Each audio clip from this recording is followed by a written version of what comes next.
The sun had just begun to dip below the horizon, casting long golden rays over the hills of Latium. A warm breeze carried the scent of ripe figs and baked earth. As the countryside slowly settled into evening, in the heart of this peaceful landscape stood a grand Roman villa, its red-tiled roofs glowing softly in the fading light, its marble columns standing in serene silence, casting slender shadows on the stone-paved courtyard. The stillness of twilight brought a gentle hush over the land, and in this hush, the villa came alive not with noise, but with the quiet rituals of winding down, the kind that had soothed generations before. Within the atrium, the main gathering hall of the villa, a small fountain trickled with gentle, rhythmic splashes. Water glided from the mouth of a sculpted dolphin into a shallow pool below, its sound mingling with the distant chirping of cicadas. The walls, decorated with faded frescoes of mythological scenes and pastoral life, glowed warmly in the last rays of sunlight that filtered through the open roof. There, reclining on a cushioned bench near the fountain, sat the master of the house, Lucius Valerius, a respected landowner and former senator who had retired to the countryside to live in the comfort of tradition and tranquility. Lucius, his linen tunic soft and worn with age, gazed peacefully at the glimmering water as a young servant approached with a clay goblet of watered wine. The boy, silent and respectful, set the cup on the low table beside Lucius before withdrawing with a gentle bow. With slow, deliberate movements, Lucius picked up the cup, savoring the coolness of the drink. The familiar tang of the wine mellowed by the spring water drawn from the hills nearby. From the tablinum, a small study connected to the atrium, came the faint rustle of scrolls being unrolled. His daughter, Aurelia, a thoughtful girl with a quiet passion for reading, was seated by the open shutters. Her eyes followed the elegant curves of inked Latin. Though her attention was slowly drifting, she watched as a pair of doves circled lazily above the peristyle garden, their wings catching the dying light.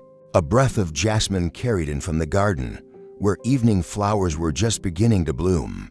Beyond the atrium, in the kitchen area known as the culina, soft clinks of pottery and the low murmur of conversation signaled the start of the evening meal preparations. Calpurnia, the villa's wise and steady cook, moved gracefully through her routine.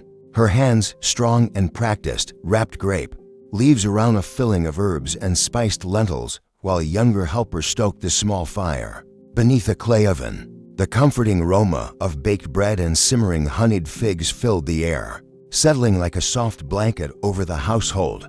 Outside in the garden, surrounded by colonnades that framed a patch of green filled with rosemary, lavender, and sculpted hedges, young Marcus Lucius's son chased a cricket with quiet delight. His sandals brushed gently against the gravel paths as he paused to examine a small tortoise, making its unhurried way toward a clump of shade. A house slave nearby watched him with fondness, offering the occasional gentle warning to stay clear of the small amphory lining the walk. The life of the villa moved slowly, predictably, like a river flowing in harmony with time itself. It was a world built not for haste, but for peace, a world where tradition whispered through every corridor, where family and history were etched into stone and memory. The slaves and freedmen of the household, treated with a quiet dignity by Lucius and his family, carried out their duties with familiar grace.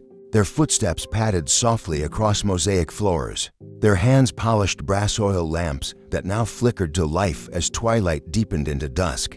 In the Calidarian, the villa's warm bath chamber, steam rose gently from the heated pool, its surface rippling with the soft movement of water. Later in the evening, Lucius would soak in its calming warmth, a daily ritual to ease the weight of age and memory. For now, he simply sat and listened to the villa breathe.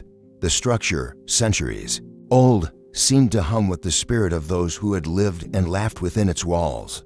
Every arch and doorway carried echoes of past conversations, of feasts and lullabies, of whispered prayers and soft lullings to sleep.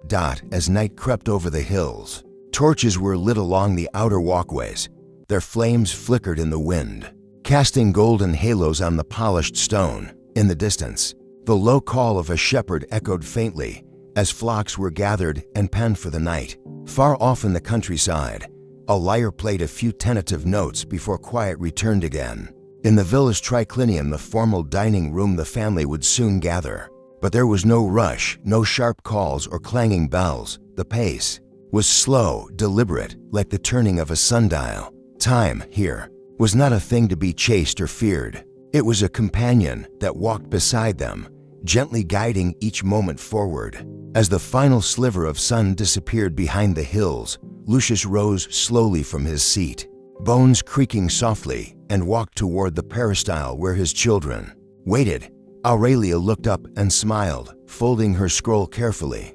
Marcus reached up to hold his father's hand. Together, they wandered into the garden, the smell of fresh bread wafting toward them, the villa glowing softly behind them. There was no need for haste. In this ancient world, tucked safely in the arms of history, the night stretched long and calm ahead, a perfect space for dreams. Dinner in the Roman villa was never hurried. It was a ritual, a time for connection, reflection, and gentle conversation. As Lucius entered the triclinium with his children, the room glowed in the warm light of bronze oil lamps placed along the ledges and corners. The soft crackle of the wick burning in perfumed oil lent a peaceful rhythm to the space. As servants moved silently, placing clay dishes with care upon the low reclining couches arranged around the central table, tonight's meal was a simple affair: roasted chickpeas with herbs, a soft goat cheese infused with garlic and dill, and slices of still warm bread spread with honey and poppy seeds. A bowl of fresh olives sat nearby, glistening with olive oil, and a pitcher of diluted wine, cooled from the household well, rested in a stone basin. Aurelia reached for a piece of bread, her motions unhurried. Her father watched her fondly, his thoughts drifting not to politics or past glories, but to the quiet comfort of this shared moment. Marcus, younger and still enchanted by the wonders of his world, picked up an olive and rolled it between his fingers before finally tasting it, his expression shifting with curiosity. Calm conversation floated in the air. Lucius spoke of the orchard, how the fig trees bore fruit early this season, and how the grapevines promised a fine harvest. Aurelia mentioned a story she had read in the scrolls of a poet who believed dreams were messages from the gods. Marcus asked about the stars, and whether the same constellations watched over them in Rome as they did in the countryside. Lucius chuckled softly, setting down his cup. "The stars are older than Rome," he said, "and they will be here long after us. But yes, my son, those same stars guided Aeneas across the sea. They are the same ones that shine over Caesar's tomb and over our villa tonight." The boy's eyes widened, and he looked out toward the open window, where the darkening sky began to fill with the first pale dots of starlight. The villa's location on a gentle slope gave a wide view of the countryside, where distant torchlights flickered like fireflies among the trees. In the background, a lyre played again, this time closer. A soft tune played by one of the household's musicians seated quietly by the peristyle colonnade. The notes drifted in like a breeze, light, melodic, and soothing. After the meal, servants cleared the table with practiced quiet, their footsteps barely audible over the polished stone floors. Lucius and his children walked through the corridor, leading to the villa's library, a modest yet cherished room lined with scrolls and wooden shelves. A single oil lamp cast a golden pool of light over a central table where a few scrolls lay open. Lucius selected a story, a fable about a clever fox and a stubborn lion, and settled into a cushioned seat as Marcus nestled beside him. Aurelia sat across from them, cross-legged, listening with closed eyes. His voice, low and measured, carried the rise and fall of the tale with a rhythm that mirrored the heartbeat of the villa itself. The words were chosen with care, and his pauses came like gentle waves, lulling both child and adult into calm attentiveness. Once the story ended, Marcus yawned, his head leaning against his father's arm. A servant was already nearby with a soft woolen blanket, which he tucked gently round the boy. Lucius smiled his thanks and lifted the child into his arms. Aurelia rose to walk beside him. The two siblings bathed in the glow of torchlight as they made their way down the long hallway toward the sleeping quarters. In Marcus's small chamber, the walls were decorated with painted scenes of playful nymphs and animals, reminders of stories he loved. His bed, a low wooden frame topped with woven reeds and soft cushions, waited beside the open window.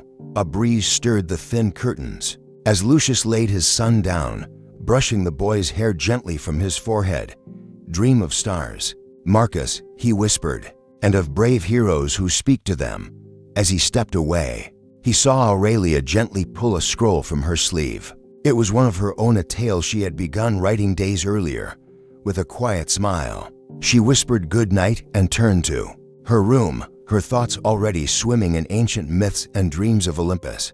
Lucius returned to the peristyle, where the night air had cooled just enough to bring comfort. The stars were now fully awake, casting their steady glow over the garden. The statue of Minerva near the hedge stood watchful and serene, her marble gaze fixed skyward. A pair of crickets sang from the shadows beneath the lavender, and the fountain in the atrium continued its gentle splashing, like the steady breath of the house itself. He reclined once more on the stone bench beside the garden, sipping the last of his wine. The villa around him was silent, save for the natural lullabies of the countryside. Somewhere far off, an owl called to the moon. A single leaf drifted from the fig tree, gliding silently to the earth below. Lucius closed his eyes, not to sleep just yet, but to feel the weight of the day settle softly on his shoulders, to hear the ancient hum of the land, and to know that, in this quiet moment, life was still and deeply beautiful.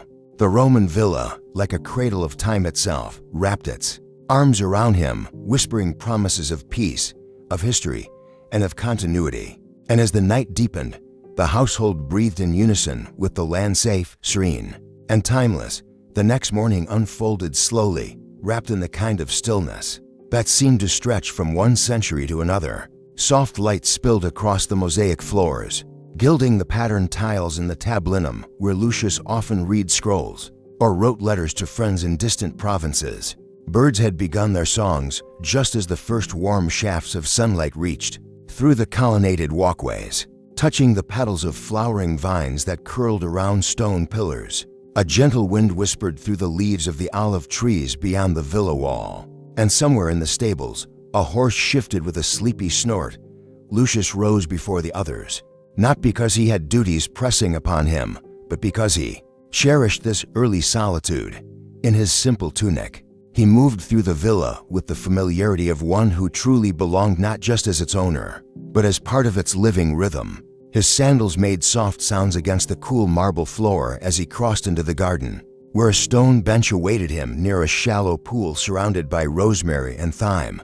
He sat, holding a clay cup filled with warm water infused with lemon balm, and watched as the garden awoke. Bees hummed lazily round the lavender, and the sound of the fountain's trickle continued from the atrium nearby. Above him, the sky held a pale gold hue, as though the gods themselves had brushed it lightly.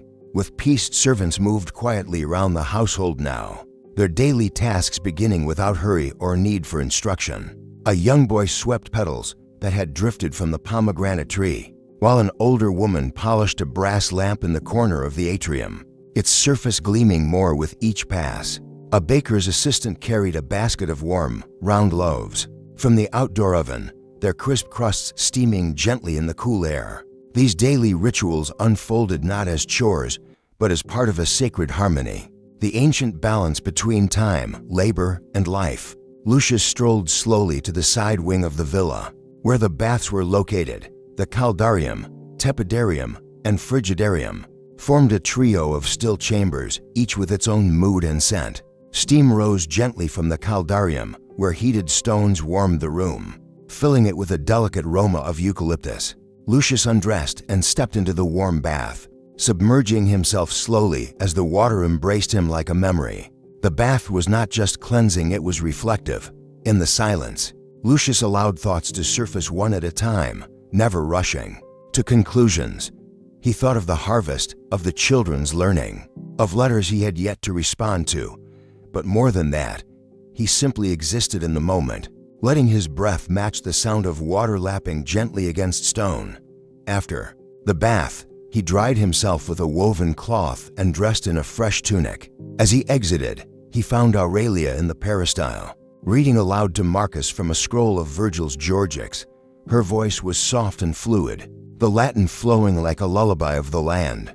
Marcus listened with wide eyes, occasionally asking questions. About the lines, his mind ever hungry for more, Lucius joined them, and Aurelia paused, offering him a warm smile. "Father, we've reached the part about the bees," she said.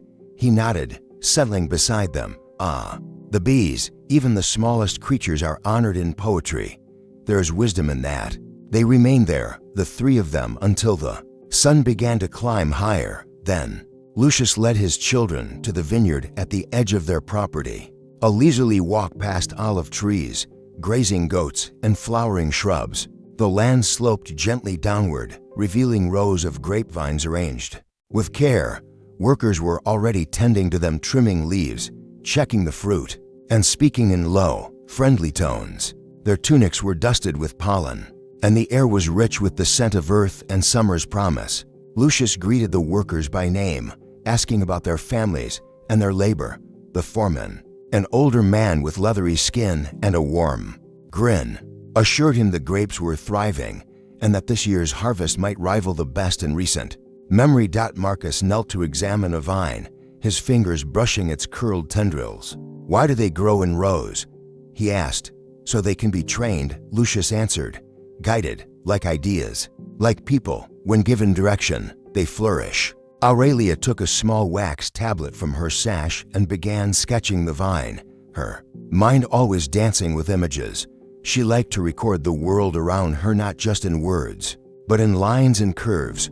"Maybe I'll write a fable about a grapevine," she murmured. Lucius smiled. "Then make it wise and patient, as all vines must be." As midday approached, they returned to the villa, where lunch had been set in the shaded courtyard. Simple lentils, seasoned with cumin and coriander, were served with flatbread and sliced cucumbers. The children ate slowly, not out of reluctance, but out of comfort. A servant played a soft tune on the panpipes from a corner, and the sound mingled with birdsong and rustling leaves. Later, Lucius retired to the library again, this time not to read but to write. His stylus moved steadily across the wax tablet, his thoughts flowing easily. He wrote of the land, of balance, of his hopes for Aurelia and Marcus. He wrote not for fame or record, but because it brought him peace. The act of writing, like everything else in his day, was gentle and slow, a conversation between heart and hand. And so the hours passed, each one quieter than the last, the villa continuing its rhythm of calm and care. Nothing urgent stirred within its walls, only the constant hum of life lived in harmony with time. Afternoon in the Roman countryside arrived not with a jolt, but with a gentle exhale. The sun mellowed in the sky, its once brilliant rays now softened by a faint haze that glowed golden over the villa's terracotta rooftops. In the villa's interior, shadows stretched lazily across the cool marble floors as time slowed further. The quiet hour approaching the meridian rest, or meridiatio. Inside the triclinium, the family had gathered again, not for a meal this time, but simply to sit together, their minds and bodies attuned to the lull of the day. Cushions were arranged in a half circle, and the faint aroma of jasmine drifted in through the open arches from the garden. Lucius leaned back on one elbow, sipping a mixture of honeyed water and diluted wine, his fingers absent-mindedly tracing the rim of the cup. Across from him, Aurelia reclined with her back against a pillow, quietly threading dried lavender stems into a garland. Her hands moved slowly, deliberately, as though the rhythm of the day extended into her fingertips. Beside her, Marcus was attempting to balance a small clay figurine on his knee, one of his own making. "Shaped like a dolphin, tell us a story." "Father," Marcus finally said, his voice barely above a whisper. Lucius smiled. "A story, Ace about gods or men?" "Both," Marcus answered with a grin. "Maybe one about a hero who lives in a villa just like ours." Aurelia gave her brother a teasing look. "That would make the hero very lucky, indeed." Lucius set down his cup and leaned forward slightly, his tone growing thoughtful. "Long ago," he began, "there was a young man who lived in a villa nestled among the hills, much like this one. He was not a warrior, nor a ruler, nor even a great philosopher, but he had something just as rare: patience." The children's eyes fixed on him as he continued. The story wove gently, like a thread of wool drawn slowly through a loom. The young man in the tale grew olives and raised bees. He listened to the winds and learned the songs of birds. He saved a lost traveler by offering water and shelter, and when asked why he had helped, he said, "Because all lives grow stronger in quiet." Lucius let the silence settle after he finished. Marcus had stopped fidgeting with the figurine, and Aurelia set her lavender garland aside. The story didn't end with a battle or a triumph, it ended with peace. And for that, they loved it. Afterward, the family split off for their own quiet pursuits. Aurelia returned to the garden with a fresh scroll and her stylus. Eager to capture her own version of the story, Marcus wandered toward the stable, where the horses were being brushed and watered. He enjoyed feeding them small handfuls of barley, giggling when their soft lips tickled his palms. The stable master, a kind man named Faustus, watched with a fond smile, never interfering unless needed. Lucius, meanwhile, made his way to the far side of the estate where the apiary was kept. It was a quiet, sunlit patch, fenced with low stone and dotted with wooden hives. The bees were active but calm, their hum a constant, soothing drone. He watched them for some time, noting the way they moved in patterns, never rushed, never lost. He lifted the lid of one hive with care, inspecting the honeycombs. The golden light of late afternoon made the honey glow like amber caught in time. The beekeeper arrived with his basket and tools, and together they checked the health of the hives, spoke softly of flowers and seasons, and exchanged knowing glances that only men who listen closely to nature can share. Back in the villa, the household began preparing for the evening meal. Olive oil was poured into shallow lamps, their wicks trimmed for the evening's first lighting. In the kitchen, the cook and his helpers worked with gentle precision, simmering lentils with garlic and leeks, roasting dates stuffed with nuts, and slicing pears that had been stewed in wine and cinnamon. As the sky deepened into a soft blue-gray and the first star winked into view, the family gathered once more. This time they sat outdoors in the portico, where the stone columns caught the last light. Torches flickered softly, casting warm glows against the villa's walls. The food was simple but lovingly prepared, and conversation flowed like the light. Wine in their clay cups, easy, unhurried, and full of contentment. "Tomorrow, I'd like to sketch the olive press," Aurelia said between bites. "Can I go with the workers, Father?" Lucius nodded. "Yes, but only if you wear your sandals this time.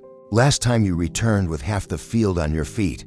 Marcus laughed, nearly dropping his fig. "She's like the goats," he said, "always finding the mud." Aurelia made a face at him, but it was all in play. The meal wound down, and the servants cleared the dishes silently, their presence as natural as the furniture. The family remained seated, listening now to the rustling trees and the distant hoot of an owl. The air was scented with myrtle and a hint of pine from the distant hills. Lucius felt the contentment of the day settle into his bones. Not a single moment had been wasted. Everything had happened slowly, purposefully, from the morning's stillness to the evening's hush. The day had unfolded like a scroll of soft parchment. Read one careful line at a time. As the stars multiplied overhead, they all looked upward. The constellations were as they had always been: Orion with his raised club, Taurus with his mighty horns, and the curve of the Milky Way arcing across the heavens like a whispered secret. "The gods are watching," Marcus murmured. "Perhaps," Lucius replied, "or perhaps they are just sleeping peacefully, like we will be soon." They remained there until the breeze cooled and the torches burned low. Then, slowly, they rose, said their quiet goodnights, and drifted off, each to their own soft room, their own dreams shaped by another gentle day in the heart of a Roman villa. Night had come to the Roman villa, not in a rush, but like a gentle tide rising over the shore. The air was cool and still, carrying with it the soft rustle of leaves, the chirp of night insects, and the rhythmic sighs of a countryside breathing in its sleep. Inside the villa, each room glowed faintly with lamplight, golden and steady, casting long shadows across mosaic floors and whitewashed walls. In the master chamber, Lucius stood by the window, gazing out at the moonlit garden. The myrtle trees swayed lightly, their silvered leaves shimmering under the stars. Below, in the courtyard, the marble fountain trickled quietly, its voice now subdued in the hush of night.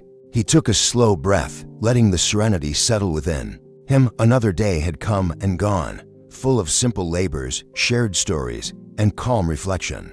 Behind him, Cornelia sat on a cushioned bench near the bed, brushing her long hair with slow strokes. The quiet rasp of the bristles through her hair added to the peaceful texture of the moment. "We should take the children to the shrine tomorrow," she said softly, not turning. "Let them offer thanks before the harvest begins." Lucius nodded. Yes, gratitude is best taught when the world still feels full. Outside their door, the corridor was empty, save for a few low-burning oil lamps spaced evenly along the wall. Their daughter Aurelia, now tucked into her bed in the women's quarters, lay under a light linen blanket, her head resting on a pillow embroidered with olive branches. She had placed her half-finished scroll beside her, a new story she'd begun after dinner. Inspired by the tale Lucius had told earlier, her stylus lay carefully beside the scroll, as if waiting for her to pick it up again in the morning. She'd written only a few lines, her careful lettering slightly slanted with sleepiness. Her last words before drifting off had been a promise to herself. "Tomorrow, I'll make the hero braver." Down the hall, Marcus was fast asleep, one arm draped across a wooden toy lion he refused to part with. His dreams, though quiet, danced behind closed eyelids. He smiled in his sleep, perhaps chasing something wonderful in a field, or riding beside centaurs in his imagination. Children's dreams, Lucius always believed, were the closest thing to magic left in the world. In the servants' wing, the household staff had also settled. The older steward, Publius, slept upright in his narrow cot, his sandals neatly placed beside him. A quiet man with a lifetime of loyalty. He held the keys to the entire villa both literally and symbolically, even in sleep. His posture remained dignified. The cook, still smelling faintly of cloves and olive oil, lay wrapped in a coarse wool blanket, his dreams likely filled with ingredients and recipes passed down through generations. The youngest servant, a boy named Tiber, slept with a faint smile, having been praised that afternoon for his diligence in sweeping the mosaic walkways. Without missing a leaf, outside, the livestock were calm. The chickens nested quietly in their coop, the goats curled together in their pen, and the two horses in the stable stood in place, gently swaying in rhythm with their breaths. Occasionally, one of them would stomp lightly or flick its tail, but even these sounds blended into the greater hush of the villa's nighttime rhythm. A few fields beyond, near the edge of the estate, the small household shrine stood, shaded by a pair of cypress trees, tiny votive offerings, a clay statuette, a sprig of rosemary. A carved seashell rested there, arranged by those who passed by during the day. By moonlight, the shrine glowed faintly, as if touched by the divine. All around the villa, life continued in a slower key. Nothing stopped completely, it merely quieted. The Roman way was one of rhythm cycles of nature, of labor and rest, of celebration and solemnity. In this world, peace wasn't a gift, it was a practice. Back in the master chamber, Lucius finally turned from the window. Cornelia had laid aside her brush, now resting against her pillows. He dimmed the lamp on the wall with a slow twist of its wick and crossed the room. Their bed was large and low, its frame made from cedar wood, and the linen sheets smelled faintly of lavender and sun-dried cloth. As he settled beside her, the silence between them was not emptiness, but presence. Outside, the stars continued their slow wheel across the sky, silent and ancient. The air was cool, the night deep, and every sound a soft call. The faint whisper of wind through the vines felt like part of a lullaby. Lucius whispered, "Thank you, day," and let his eyes close. Sleep took him gently, as it did all within the villa. And through the dark, life continued steadily, calmly, deeply rooted in the earth, in tradition, in quiet gratitude for the simplicity of each passing hour. The dawn crept over the horizon with a gentleness that seemed to honor the stillness of the sleeping villa. A soft golden hue brushed the tops of the cypress trees first, then spilled gradually over the rooftops of the estate. Birds began their morning calls not with urgency, but in a kind of reverent harmony, each note measured and light. Inside the villa, the household began to stir, the first to rise. As always, was Publius. The steward moved with quiet efficiency, unhooking the shutters in the main atrium to allow the day's first light to spill across the marble floor. Dust motes danced in the air like specks of ancient gold, catching in the sunlight and rising slowly, as if reluctant to leave the serenity of the night behind. He moved through the halls, gently tapping at the doors of the other servants to signal the beginning of their tasks. In the kitchen, the cook was already grinding herbs with a mortar and pestle, the scent of rosemary and mint filling the air. A kettle of water hung over the fire, just beginning to steam, as he prepared a light morning meal of honeyed barley and warm goat's milk. In the peristyle garden, vines clung lazily to the columns as the first breeze of the morning brushed through the leaves. The sound of the fountain resumed its prominence in the quiet, a soft and steady gurgling that mirrored the villa's return to life. A bird had nested in one of the fig trees and chirped softly, its melody delicate and brief. Aurelia awoke slowly, blinking into the soft light filtering through her window. Her scroll from the night before remained beside her, untouched since her last sleepy sentence. With a yawn, she picked up her stylus and read her own handwriting, smiling. She added a new line, and the hero, brave now, crossed the mountain not with fear, but with hope. Then she stretched and made her way to the atrium, barefoot and wrapped in a linen shawl. Marcus followed shortly after, rubbing his eyes and dragging his wooden lion behind him. He made a game of counting the mosaic tiles as he walked, his lips moving silently with each number. By the time he reached the main room, the soft clatter of dishes and the scent of bread baking had already filled the villa. Lucius and Cornelia joined the family soon after, dressed in their morning tunics, faces still carrying the gentleness of sleep. They greeted their children with warm smiles, embracing them lightly and guiding them to the wooden dining couch where flatbread, fruit, and bowls of barley waited. The meal was quiet and respectful of the early hour. Conversation came slowly, in gentle tones, and mostly revolved around the day's modest plans: a walk through the fields, an offering at the shrine, time spent tending to the vines and collecting herbs for the apothecary jar. After breakfast, Lucius took Marcus by the hand and led him out to the edge of the vineyard.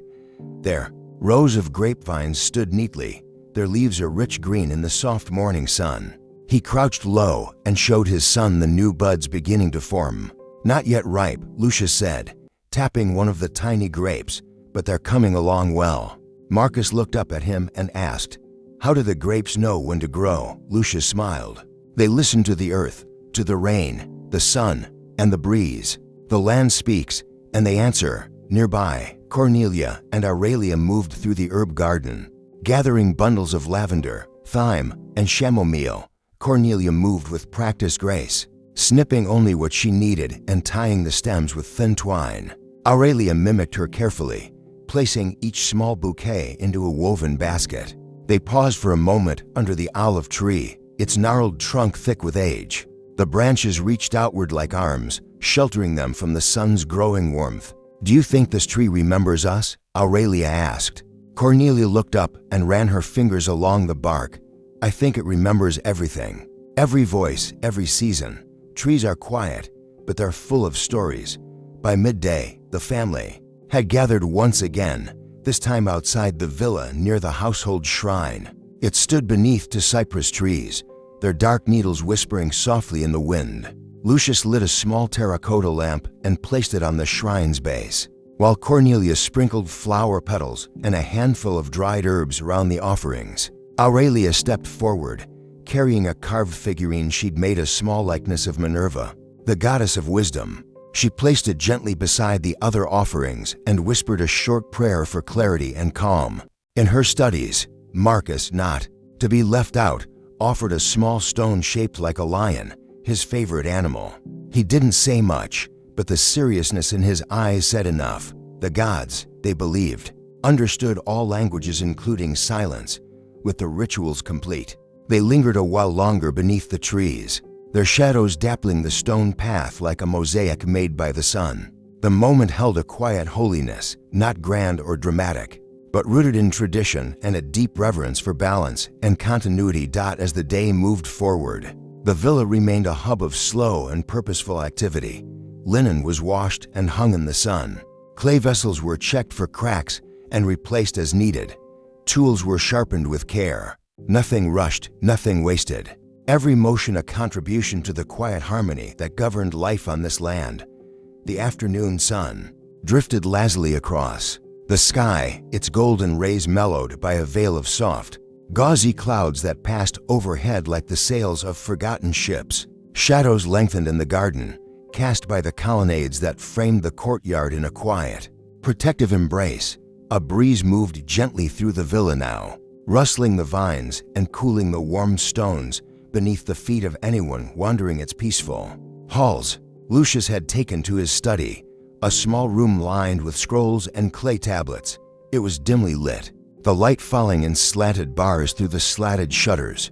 A single oil lamp flickered beside him as he unrolled a parchment and dipped his stylus into ink. The scroll contained records of the vineyard, how many amphorae of wine had been sealed this year, which trees had yielded the best olives, and notes on weather patterns that might influence the next harvest.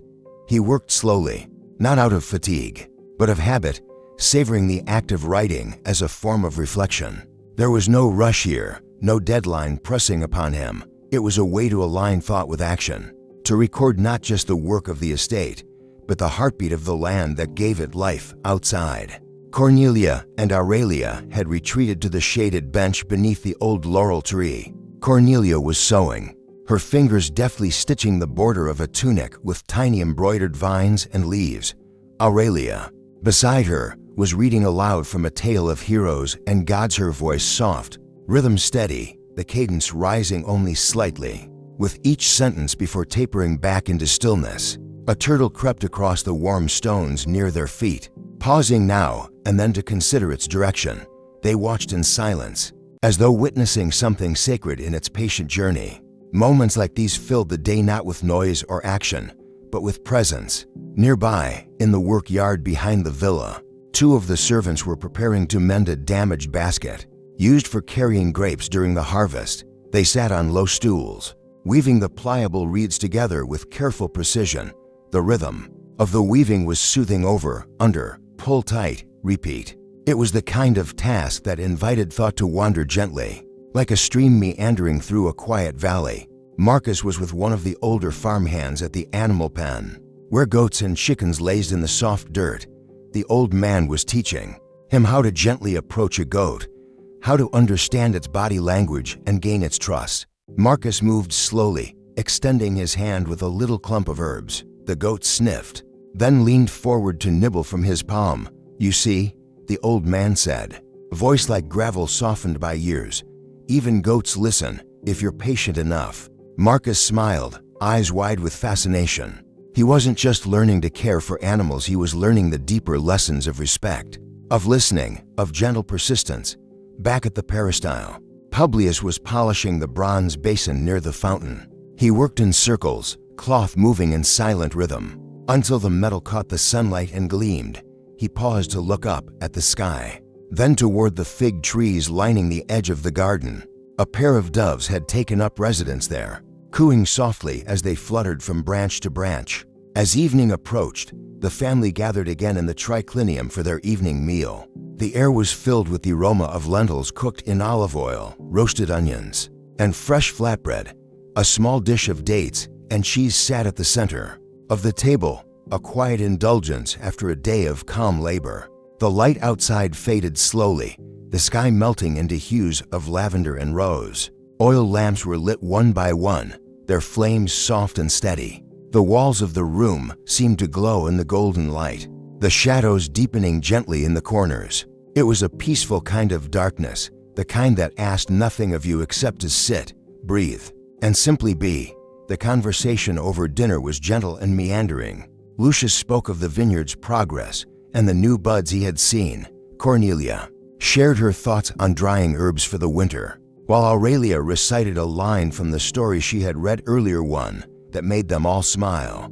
Marcus, tired from the day's adventures, leaned against his mother and half listened, his thumb tucked under his chin, eyelids growing heavy later. As night descended and the villa slipped again into quiet, the family moved into the courtyard one last time. The stars had come out, tiny fires in the vast velvet sky, each one steady and patient. The air was cool now, scented faintly with cypress and lavender. They sat together for a while on the stone bench near the fountain, the sound of water like a lullaby echoing softly in the open air. No one felt the need to speak. The silence was full of peace, of gratitude, of simple joy. These moments were the threads that wove their days together, simple and unremarkable to the outside world, yet infinitely precious in their serenity. Lucius placed a gentle arm around Cornelia's shoulder, and she leaned into him with a soft sigh. Aurelia rested her head on her father's knee, her breath slow and even. Marcus was already asleep, curled up beside the lion figurine he never let go of. A soft wind stirred the fig leaves above, and the villa, ancient and enduring, settled into its night once again. Dawn arrived in quiet increments, not with a sudden brightness, but with a gentle lightening of the world. Before the sun breached the hills, the villa was already beginning to stir. A cock crowed in the distance, its call muffled by the mist that lingered above the dew-covered ground. The fountain in the peristyle bubbled softly, echoing against the stone columns, its rhythm unchanged from the night before, like a guardian of calm. Lucius was the first to rise, as he often was. He moved through the atrium barefoot, his footsteps soundless on the polished floor. He stepped into the garden to greet the day, as was his quiet ritual, pausing near the laurel tree to stretch his arms and breathe in the cool, herb-scented air. The sky above him had not yet fully turned to blue. It still held a faint shade of violet, like crushed petals soaked in morning haze. He walked slowly round the garden path, letting his thoughts drift freely. His gaze lingered on the olive trees, where tiny, hard green fruits had begun to form, and then to the vineyard, where morning sunlight would soon filter through the vines. All of it, this quiet bounty, was sustained not by rush or ambition, but by patient tending and an enduring relationship with the earth. As Lucius made his way back inside, Cornelia was rising too, tying her long hair into a loose braid as she stepped into her sandals. She hummed softly, a tune passed down from her mother, barely louder than the whisper of wind through reeds. She lit a small lamp to prepare warm bread and honeyed milk for the children, her hands moving with practiced ease and care. Soon, Aurelia and Marcus joined them, rubbing their eyes and carrying with them the dreamy calm of children who had slept well. Marcus had brought his lion figurine again, clutching it like a talisman, his head leaning against his mother as she kissed his forehead and handed him a warm cup. Breakfast in the Roman villa was never a grand affair, just enough to nourish and gently awaken. A soft round of bread, a spoonful of fig preserves, and a bit of goat cheese shared between them in silence. The children chewed slowly, their eyes flicking between the garden and the sun's arrival. On the far hill, after the morning meal, the day unfolded as it always did, not according to any strict timetable, but in harmony with the rhythm of the land. The villa was a world unto itself, each room, each courtyard, a pocket of stillness and purpose. Cornelia moved through the herb garden, trimming sprigs of thyme and mint to dry for the apothecary shelf. She placed each bunch in a small basket lined with linen, the scent rising as she worked. She loved these moments most when the air was still fresh, and the bees had just begun their gentle dances among the blossoms. Aurelia sat beneath the olive tree with her writing tablet, copying letters with a stylus while a tutor watched nearby, occasionally murmuring corrections. The girl took her time, shaping each letter carefully, not for the sake of perfection, but as an act of presence, her brow furrowed in concentration, then smoothed into a soft smile as her tutor praised her patient hand. Marcus, meanwhile, wandered with one of the household staff through the fields beyond the villa. They stopped to watch a pair of ducks at the pond and later crouched to observe ants working in tidy lines across a patch of soil. The older servant spoke little, knowing that Marcus absorbed more from the silence than from explanation. Nature, in its gentle wisdom, was teaching the boy in ways no lesson could.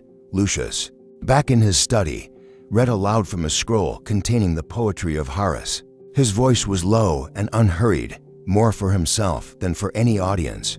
Words were companions, and in them he found calm, reflections of lives lived slowly, with meaning drawn from ordinary beauty. He paused now and then to look out through the open window toward the hills, fingers resting on the parchment, breathing in the morning peace. Around midday, the household settled into its customary quiet. The sun, now high above, cast clean shadows and warmed the stone walls until they held the memory of heat. It was the hour for stillness, no work, no noise, just rest. Even the animals seemed to understand, finding cool places to recline, eyes half-flitted in the embrace of heat and hushed inside the shaded atrium. Cornelia reclined on a cushioned bench, her eyes closed, hands folded over her lap. Lucius sat nearby, gazing at the small bronze statue that stood in the center of the fountain. The water danced delicately from its outstretched hands, glistening like dew on metal. The children, full from their meal of lentils and fresh cucumbers, lay on soft mats, Aurelia reading once more from her scroll and Marcus doodling small pictures in the dust with a reed. The only sounds were the birds outside and the gentle splash of the fountain. This was the heart of life in the villa, a quiet unfolding, no clamor, no spectacle, just the still beauty of a day shared in peace. As afternoon stretched on, Lucius eventually rose and made his way to the edge of the estate. He stood there for a long time, looking out at the landscape that had nurtured his family for generations. The fields, the trees, the animals, even the distant outlines of neighboring villas all formed a mosaic of tranquility and time. He felt in that moment not pride or possession, but belonging, a part of something older, rooted deeper than memory. The villa was not just his, it was theirs, a living rhythm passed down like a melody whispered from one soul to another. And as the sun began its long descent toward evening, Lucius turned and slowly walked back home, where the shadows stretched long and golden, and the ones he loved waited for him in the calm heart of the Roman villa. Evening approached like a whispered promise, a delicate softening of the light and the wind. The sun was no longer blazing overhead, but stretched low across the fields, casting amber hues over the villa's terracotta roof. Long shadows of cypress trees swayed gently in the breeze, painting thin, dark fingers across the path leading from the outer gate to the villa's entrance. Inside the home, a quiet lull settled over the household once more.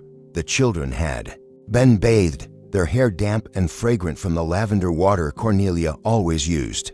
Marcus wore a simple linen tunic, a little oversized, and Aurelia curled beside her mother with a scroll held lazily in her hand.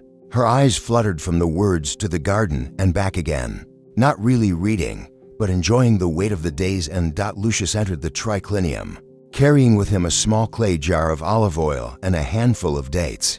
His face had the relaxed expression of a man who had spent the day in peace, his mind neither burdened by business nor distracted by politics.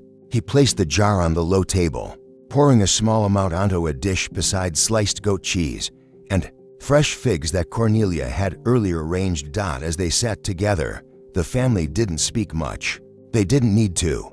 Everything that needed to be said had already been shared throughout the day in glances, small laughter, gestures, and such. Their meal was light, as all evening meals were, spoons dipped gently into lentil stew. Pieces of bread were broken with care, and the sweetness of ripe fruit lingered on their tongues. After supper, Cornelia stood and quietly guided the children to the garden again. This was a sacred hour for her, the twilight walk. With bare feet, they moved along the smooth stone paths, the last of the sun brushing the tops of the hedge. Birds chirped softly, calling each other to rest, and the air was cooling with a faint herbal scent that clung to the soil and the herbs near the walkway. Lucius remained behind for a moment. He poured a small cup of wine and stepped into the library chamber, his sanctuary. On a low shelf sat a half-unrolled scroll of Plato, one he had read many times before, not for wisdom alone, but for the quiet it brought. He traced the ink with his eyes, not reading the words aloud, but letting their rhythm soothe his thoughts. Ancient ideas floated in his mind like gentle ripples on a pond, ideas of harmony, of reason, of a world that made sense when one took the time to notice it. When he finally joined his family outside, the villa was bathed in twilight. The sky above had turned a soft shade of lavender gray, and one by one, stars emerged like shy lanterns suspended in a growing dome of peace. The torch near the garden wall was lit, its small flame dancing steadily, casting soft golden halos on the nearby marble. Cornelia sat now on a cushioned bench, With Marcus nestled in her lap and Aurelia leaning against her shoulder, Lucius lowered himself onto the opposite bench, close enough to feel the warmth of their closeness. In this moment, no one thought of tomorrow. There was only now this breath, this stillness, this sense that the day had closed like a book. Gently and without haste, the villa, too, seemed to rest. The walls, warmed by sun and worn smooth by time, exhaled their day's heat into the cooling air. The terracotta tiles on the roof, the vines draping from trellises, the carved pillars lining the atrium all appeared softened, drowsy in the growing dark. Soon, the children began to fade. Their bodies relaxed entirely, arms going slack, heads tilting gently. Lucius rose and carried Marcus, while Aurelia took her mother's hand. Together, they returned inside, the silence broken only by the faint whisper of wind and the chirping of crickets in the vineyard. In their rooms, lamps flickered with low flames. The children were laid gently onto their sleeping mats, with covers drawn lightly over them. Cornelia kissed their foreheads, murmuring a blessing passed down from her grandmother. Sleep, little heart, the stars keep watch, the moon walks gently, all is well. Back in the master chamber, Lucius and Cornelia prepared for rest. The room was quiet, adorned only with a simple mosaic on the wall and a low table beside their bed. They did not speak much, only smiled content, filled not with grand stories or excitement, but with the profound peace of having lived the day fully, gently. As they lay together, the silence enveloped them. Beyond the villa's walls, the countryside rested too. The olive trees swayed softly in the breeze, their leaves whispering lullabies to the night. The vineyard slept under moonlight, the fields held still in shadow, and the villa remained a silent guardian of time and dreams. In this place, this ancient, eternal villa, life moved slowly. It asked for no rush, it gave no urgency, it simply invited you to be. And as sleep crept in like a soft tide, Lucius and Cornelia drifted off, wrapped in the rhythm of the land and the quiet breath of history. Morning came quietly to the villa. There was no jarring sound, no abrupt light, just a gradual shifting of shadows as the first light of day touched the courtyard tiles. The cockerel crowed once. Faint and far from the henhouse, birds stirred. In the trees surrounding the estate, rustling olive branches and fig leaves with sleepy movements. Lucius woke first, as he often did. He lay still for a moment, eyes open to the dim glow filtering through the thin linen curtain. Cornelia's hand rested lightly across his chest, her breath deep and steady beside him. He didn't move. He allowed the morning stillness to wash over him, grounding him before the first step of the day. When he finally rose, he moved with practiced quiet, slipping into his sandals and tying his tunic with gentle hands. He stepped out into the atrium, where a slave had already placed a pitcher of water for washing. The water was cold and clear. He poured some over his hands, then cupped it to his face. The coolness startled him gently awake, but not jarringly. So, it was the kind of sensation that said, "The day has begun. Welcome." Cornelia joined him shortly after, wrapped in a shawl, her hair loose and falling over her shoulders. She smiled at him, eyes half flitted with sleep but warm with that familiar comfort born only of years together. Without words, they sat on the stone bench near the fountain and watched as the light spread slowly through the sky. The rest of the household began to stir. Quiet footfalls padded across mosaic floors as servants prepared for the morning tasks. A kitchen fire was stoked in the cucina, the smell of baked bread beginning to rise in gentle wafts toward the peristyle. The scent was inviting, full of warmth and memory of simple mornings and quiet joy. Marcus and Aurelia emerged from their chamber with tousled hair and the kind of expressions only children carry. Dressed, hungry and curious, Aurelia's small hand found her mother's immediately, while Marcus leaned into his father's side with a soft yawn and a smile. Together, they broke their fast with warm honey bread, goat cheese, and a bowl of fresh apricots. There was a pot of barley porridge, flavored with cinnamon bark and dates, which Cornelia ladled into small terracotta bowls. No one rushed. The food was eaten slowly, the warmth filling them gently as the sky turned from pale peach to soft blue. After Breakfast, Lucius took Marcus outside to check the progress in the olive grove. A light mist still clung to the fields, silvering the rows of trees that stretched across the slope behind the villa. Birds darted from branch to branch, bees hummed around flowering herbs.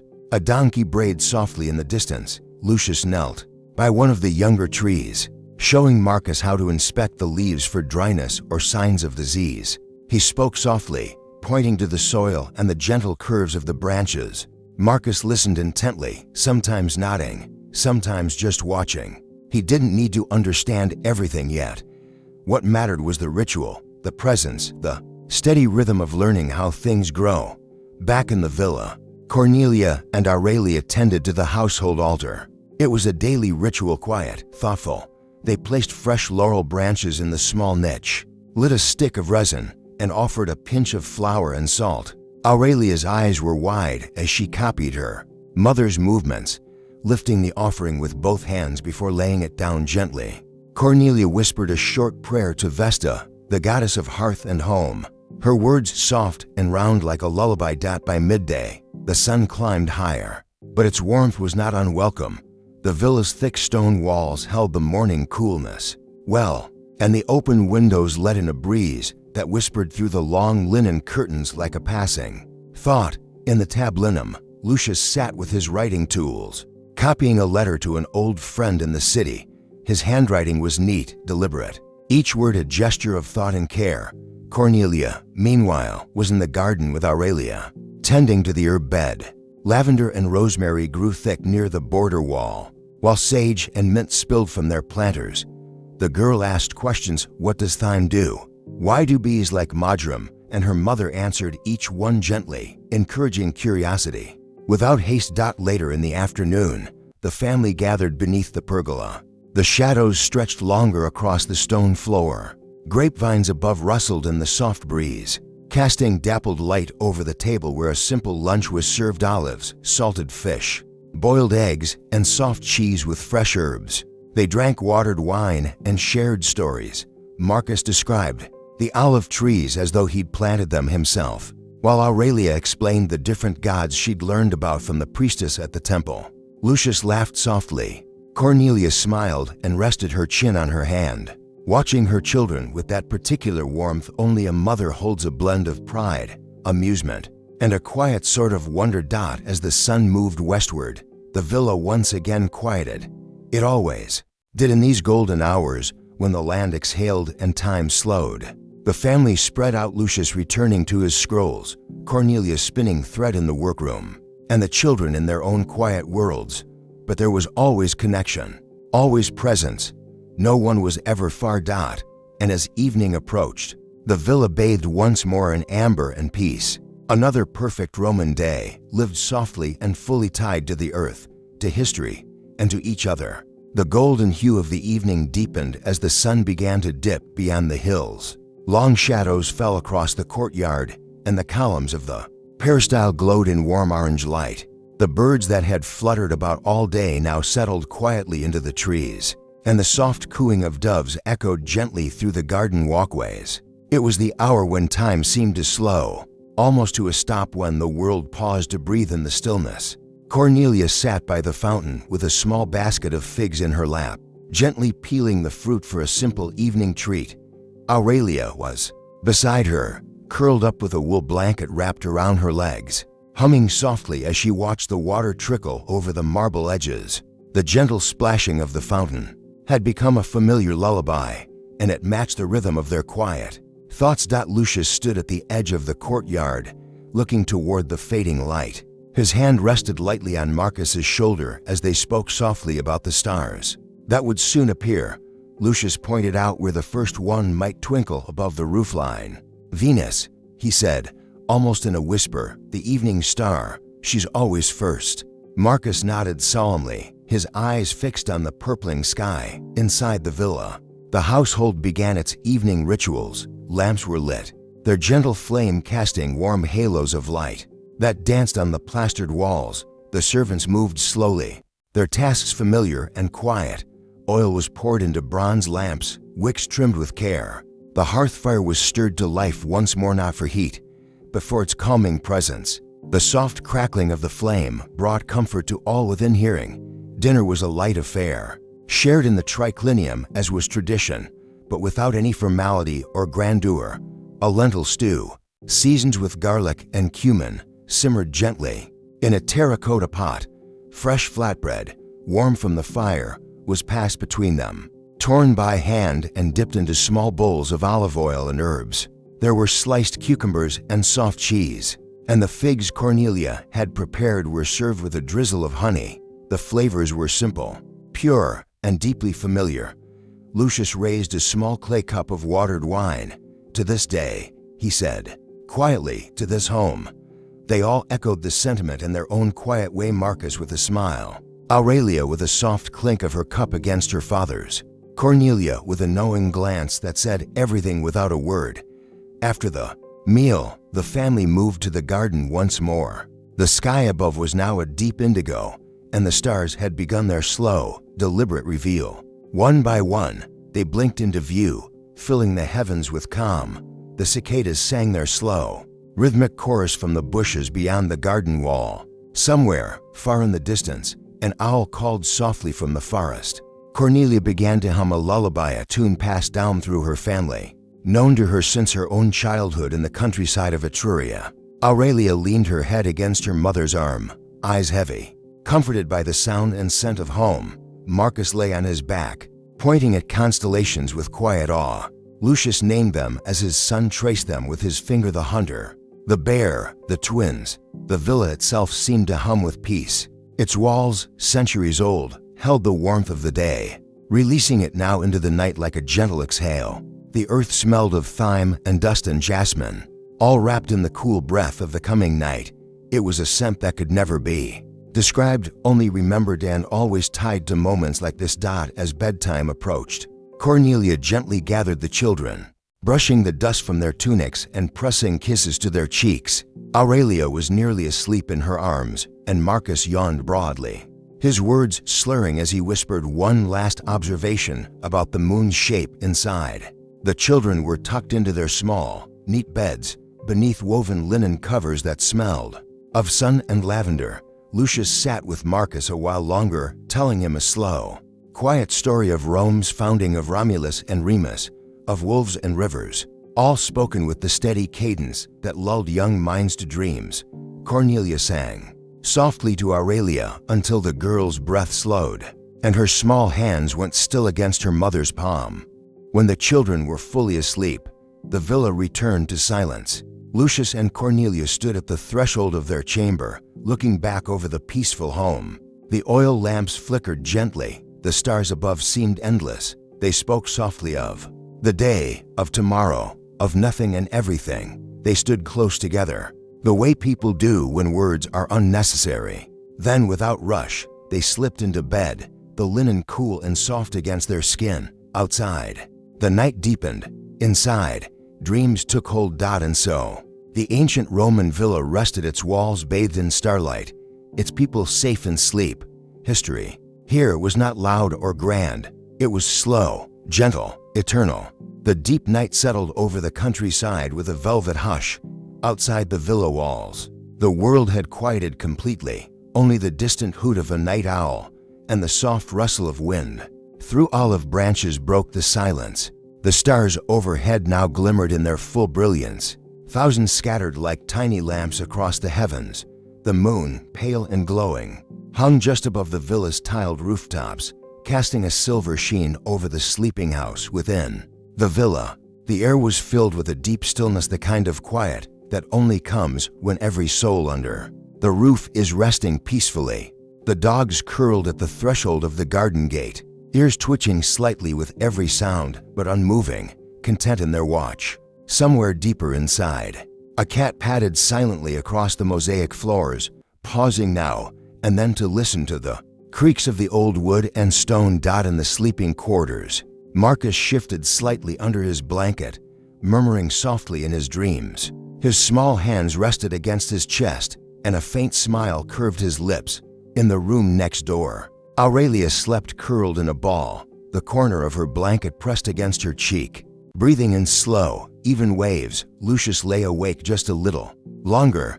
The soft scent of rosemary from the gardens clung to the folds of the curtain, drifting in with the faintest breeze. He stared upward at the ceiling, tracing the faint outlines of the painted beams above him. He thought of the day that had passed, of the laughter at the fountain, the quiet conversation beneath the olive trees, and the shared meal by lamplight.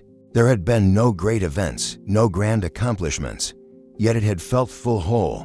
Beside him, Cornelia stirred, and Lucius turned slightly to watch her sleep. Her expression was one of perfect peace, her breathing deep and even. He reached out gently, brushing a lock of hair away from her forehead before turning onto his back again. The quiet around him was complete, like being wrapped in a soft cocoon, woven from time itself. In the kitchen, the ashes in the hearth had cooled to a soft, glowing red. The clay jars of grain and dried fruits stood in their places, and the scent of fresh bread still lingered faintly in the air. The walls of the villa seemed to breathe with memory, every stone holding onto centuries of laughter, whispers, footsteps, and dreams. The household slaves, too, had retreated to their modest quarters at the edge of the property. They lay on woven mats and low cots, wrapped in simple cloth, many of them exhausted from the day's work. Still, there was a kind of quiet pride in their sleep, a satisfaction born from contributing to a house that thrived through harmony and rhythm. Back outside, the garden had become a sacred space of silence. The moonlight painted each leaf silver, and the fountain now sounded even softer, almost meditative in its rhythm. A soft breeze moved through the laurel bushes and stirred the lavender. The air smelled of cool stone, of pine and dew, of something old and kind. Time, in the deepest hours of night, stretched out like a long road with no end. Here in the villa, it was not feared or chased. It was accepted, welcomed, lived. There was no race, no urgency, only presence, only the warmth of closeness. The gift of a quiet evening lived fully and without distraction. Even the household objects seemed to rest. The oil lamps now barely flickered, their flames reduced to tiny glowing dots. The scrolls in the study rested neatly in their cubbies, unread but remembered. The amphorae stood along the walls like ancient guardians of memory. Everything had a place. Everything had a moment. Lucius's thoughts wandered once more, this time to his childhood, to the days when he had watched his own father sit in this very courtyard, telling stories as the dusk deepened. He thought of how he had run through these halls as a boy, how the scent of lemon oil on the floor brought him back to those early days. And now, he was here again, not as a child, but as the keeper of this space. The cycle of life within the villa was subtle, patient, and beautiful. As sleep finally began to wrap itself around him, Lucius felt the sensation of absolute stillness. The walls of the villa seemed to sigh with him, as if sharing a secret. This night, like all the others, was ordinary, and yet completely irreplaceable. He gave himself to it, surrendering fully, drifting down into the quiet rhythm of dreams. And in that moment, with the house hushed in stillness and the stars standing sentinel above, the villa belonged to time, not to history, not to the future, but to now. To this peaceful, fleeting now. Morning had not yet broken, but the villa was slowly beginning to stir beneath the soft weight of darkness.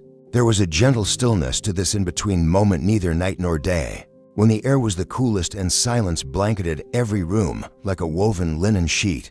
Outside, the cypress trees whispered quietly, rustling in the faintest movement of wind from the nearby hills. The stars still hung in the sky, though they had begun to fade at the edges, paling just slightly as the first hints of dawn's light gathered low on the horizon. A solitary rooster somewhere in the distance gave a soft call, not loud or urgent, just a gentle announcement that the new day waited just beyond the veil. Within the villa, the transition between sleep and waking was slow and graceful. One of the older household attendants, Gaius, was the first to rise. He moved quietly across the floor of the servants' wing, the soles of his sandals brushing against the cool stone. His hands, worn from years of tending to small tasks, reached for the clay jug by the door. He filled a copper bowl with water and washed his face without sound. This was a sacred art to him, this pause before the world required anything. He lit a small oil lamp and made his way into the kitchen, careful not to disturb the others still resting. The embers in the hearth were nearly cold, but he coaxed them back to life with practiced hands, Soon a faint orange glow returned to the center of the room. The warm light flickered across the clay jars and wooden counters, bringing the quiet kitchen back to life. One breath at a time. In the private quarters, Cornelia slowly blinked awake. She didn't rise immediately, there was no need. Instead, she lay still, eyes open to the ceiling, letting her mind settle into the gentle transition from dreams to the quiet peace of morning.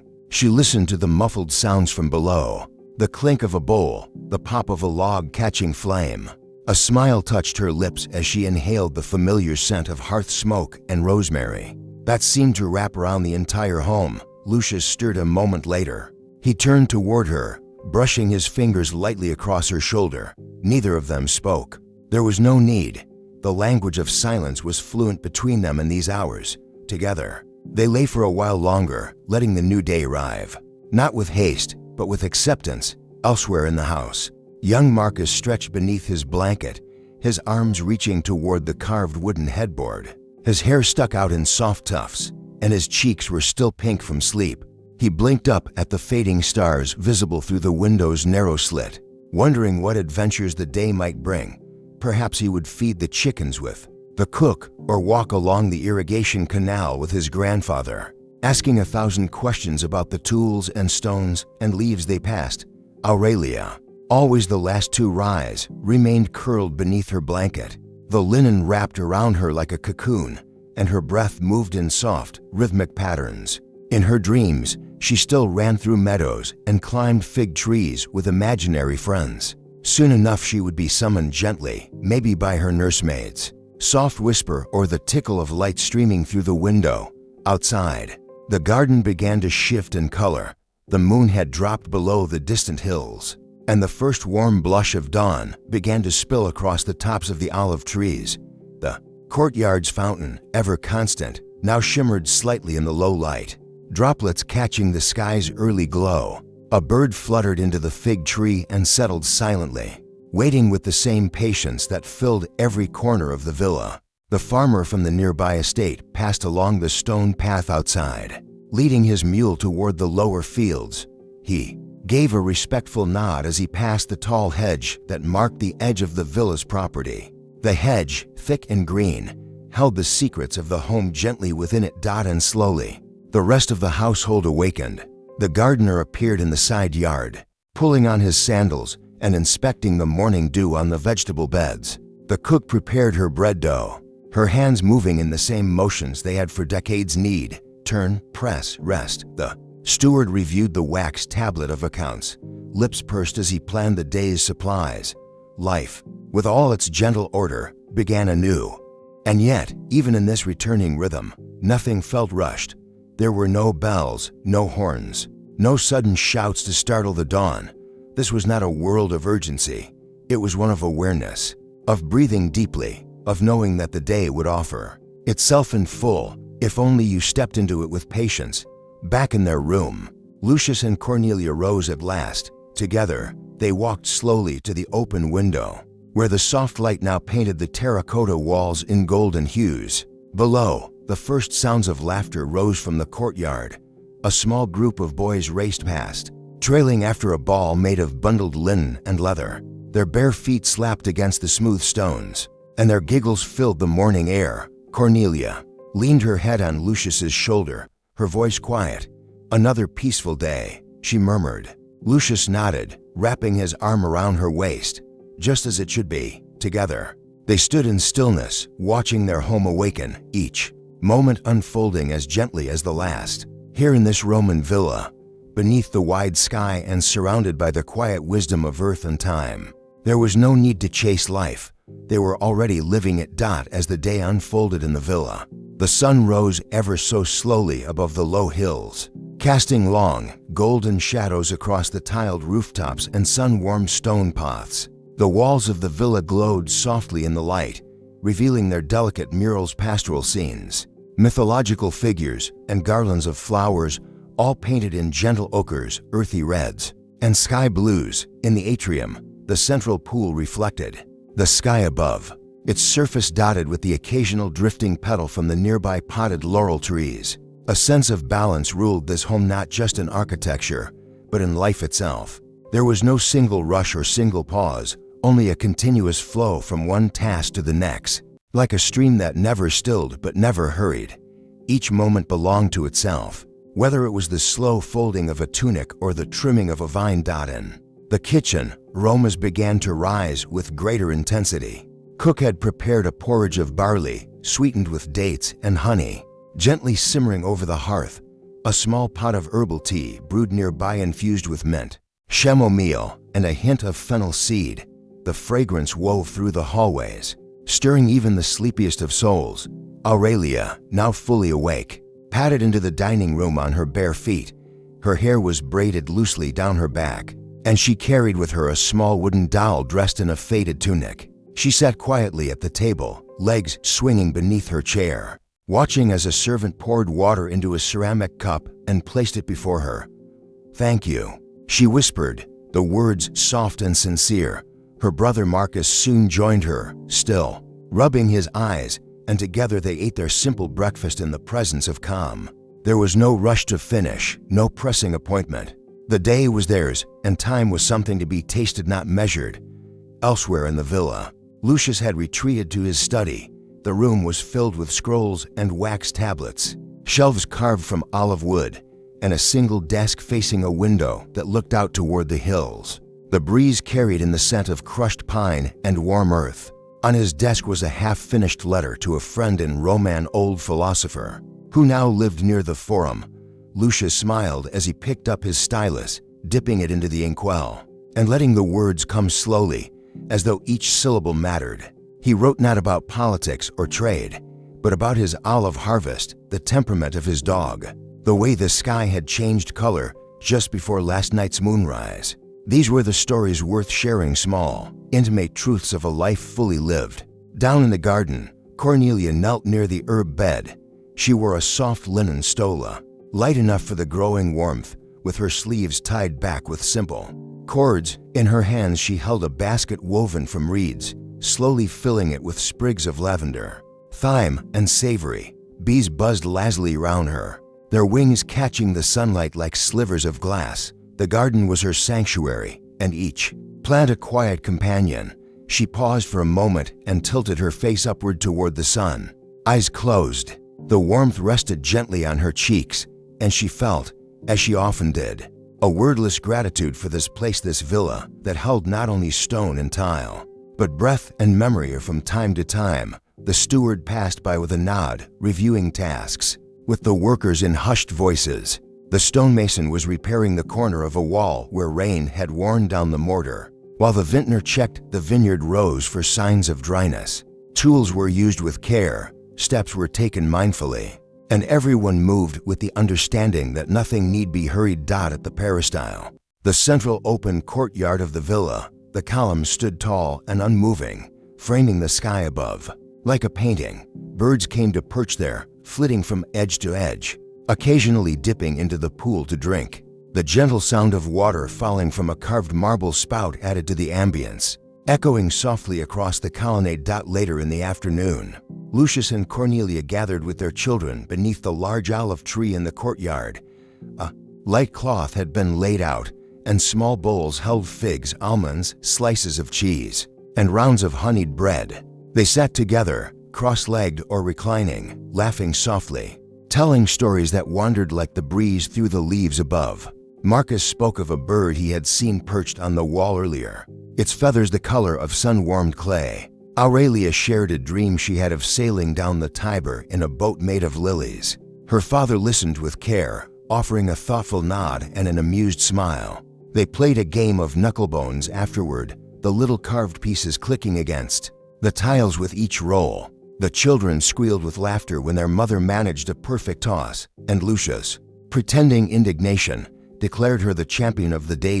As the sun began to dip lower, casting long streaks of amber and gold across the villa, the family rose and wandered out to the fields behind the house. The vineyard, in its late summer fullness, shimmered in the soft light. The vines were heavy with ripening grapes, their skins dark and full. Lucius reached out and plucked one, biting into its sweet flesh and nodding in approval. From the edge of the field, the hills rolled outward, painted with soft purples and browns in the distance. Small dots of grazing sheep could be seen along the ridge, and the wind carried their faint bleats across the landscape. It was here, amid the rustling leaves and the hum of insects, that the family lingered. There was no need to return quickly, no appointment to rush toward. This was the moment, and it held them gently. As twilight deepened, they made their way back, torches being lit one by one along the path. The villa glowed once again, a soft golden heart in the wide, darkening world. The household moved slowly into the evening rhythm. Lamps lit, shutters closed, blankets aired. Dinner was served with simplicity and warmth, lentils spiced with herbs, bread still warm from the oven, olives and roasted carrots drizzled with vinegar and oil. They ate together in the triclinium, reclining as they spoke of dreams and memories, past feasts and quiet mornings. And when the last bite had been taken, and the final candle blown out, silence returned once again. The moon, now climbing steadily into the night sky, cast silver light across the rooftops. The villa, strong and still, wrapped itself around its family like a lullaby made of stone. The night deepened gently over the Roman countryside, wrapping the villa in a velvet stillness broken only by the distant hoot of an owl and the gentle creak of old wood settling in the beams. The household, bathed in moonlight and quiet, drifted into the embrace of sleep. But even now, as dreams took root in slumbering minds, the villa did not cease to breathe, pulsed with life in its silence, like a heart beating low and slow through the dark. In one of the smaller rooms, nestled in a quiet corner of the house, Aurelia lay asleep, a light blanket pulled just above her shoulders. The moonlight filtered through the open window, casting a lattice of pale silver on the floor from the carved wooden shutters. Her doll rested beside her, its little tunic carefully folded and its painted eyes watching the shadows dance on the walls. In the adjoining chamber, Marcus stirred slightly in his sleep, murmuring fragments of a dream. His hand rested over a wax tablet he had used earlier in the evening, now cooled and smoothed. A faint smile flickered on his lips, and the breeze from the hills swept across his brow like a mother's hand. Down the corridor, Lucius stood quietly at the entrance of the peristyle, his silhouette outlined by the glow of the torches now burning lower in their sconces. He wore a long tunic and a light woolen cloak. His hands were folded gently behind his back. He did not speak, nor did he move with purpose. He simply watched. The moon reflected perfectly in the small pool at the center of the courtyard, its light broken only by the occasional ripple from a falling leaf. The night sky above was clear, a canvas of stars glittering like silver dust scattered by the gods themselves. He could see Orion rising beyond the eastern column, and Venus low on the horizon, like a sentry standing watch over the land. He thought of the stories his father once told him of Jupiter riding thunder clouds, of Neptune's wrath over the seas, of Mars watching over soldiers in distant provinces. But in this moment, no deity felt closer to him than Vesta, goddess of the hearth and home. Her presence felt real here in the warmth of the walls, in the soft laughter that still lingered, in the hall, and in the peace that wrapped around his family like a protective cloak. Down the corridor, Lucius stood quietly at the entrance of the peristyle, his silhouette outlined by the glow of the torches now burning lower in their sconces. He wore a long tunic and a light woolen cloak. His hands were folded gently behind his back. He did not speak, nor did he move with purpose. He simply watched. The moon reflected perfectly in the small pool at the center of the courtyard, its light broken only by the occasional ripple from a falling leaf. The night sky above was clear, a canvas of stars glittering like silver dust scattered by the gods themselves. He could see Orion rising beyond the eastern column, and Venus low on the horizon, like a sentry standing watch over the land. He thought of the stories his father once told him of Jupiter riding thunder clouds, of Neptune's wrath over the seas, of Mars watching over soldiers in distant provinces. But in this moment, no deity felt closer to him than Vesta, goddess of the hearth and home. Her presence felt real here in the warmth of the walls, in the soft laughter that still lingered in the hall, and in the peace that wrapped around his family like a protective cloak. He turned from the courtyard and returned to his study. A small oil lamp flickered on his desk, its flame reflecting gently in the polished bronze mirror beside it. Scrolls lay open in various states of thought. One on agriculture, another on ethics, and a third with poems by Catullus. He did not intend to read. He simply wanted to sit, to take in the silence. Cornelia appeared not long after. Wrapped in her own cloak, her hair loosed down her back, she entered without sound. Her presence filling the space with calm, she took a seat beside him, and neither spoke. Their silence was not born of distance, but of deep understanding of having built something together over years and seasons. Through festivals and funerals, harvests and storms, their fingers brushed, and that was all that was needed. A low breeze passed through the shutters, stirring the flame for just a moment before it returned to stillness. In the servants' quarters at the far end of the villa, the rhythm of sleep followed its own hum. The cook, exhausted from the long day, slept deeply with her apron folded neatly by her bedside. The steward lay with one hand resting on a scroll of figures and inventory tallies, his dreams still tangled in columns, and Amphory, the youngest stable boy, curled near a small brazier, dreamt of horses running wild across endless meadows, and even in the barn, where the animals rested, peace reigned. The oxen dozed standing, heads gently swaying. The chickens clustered together in feathered bundles of quiet. The dog, loyal and soft-eyed, lay by the door, one ear twitching with the wind, but otherwise still. Outside the villa walls, the fields whispered under the starlight. The vineyards, asleep now after their long sunlit hours, rustled softly as if speaking to one another. The olive trees stood like ancient sentinels, gnarled but wise, their shadows stretching like fingers across the ground. Somewhere far in the distance, a stream flowed with a voice so soft it might have been a lullaby from the land itself. The villa, in all its parts, was at rest but not forgotten. It held memories in every corner, footsteps long since faded, laughter that once echoed through the hallways, a child's first word, the sound of lyre strings plucked at dusk. These moments were not lost. They had soaked into the walls, into the stones of the hearth, into the very soul of the place. And so, time passed, not with haste, not with noise, but with the rhythm of breath and stars. And as the final lamp in the villa was gently extinguished, the darkness embraced all soft and warm, timeless and true. Morning returned not with trumpets nor clangs, but in hushed gold light that tiptoed over terracotta tiles and kissed the tops of olive trees before, making its way through shutters and silk-curtained archways. The villa stirred gently, as if waking from a shared dream, not all at once, but little by little like petals unfolding at first light. Aurelia was the first to wake this time. She sat up slowly in bed, stretching with the quiet grace of a cat, her hair a wild halo of curls still touched by sleep.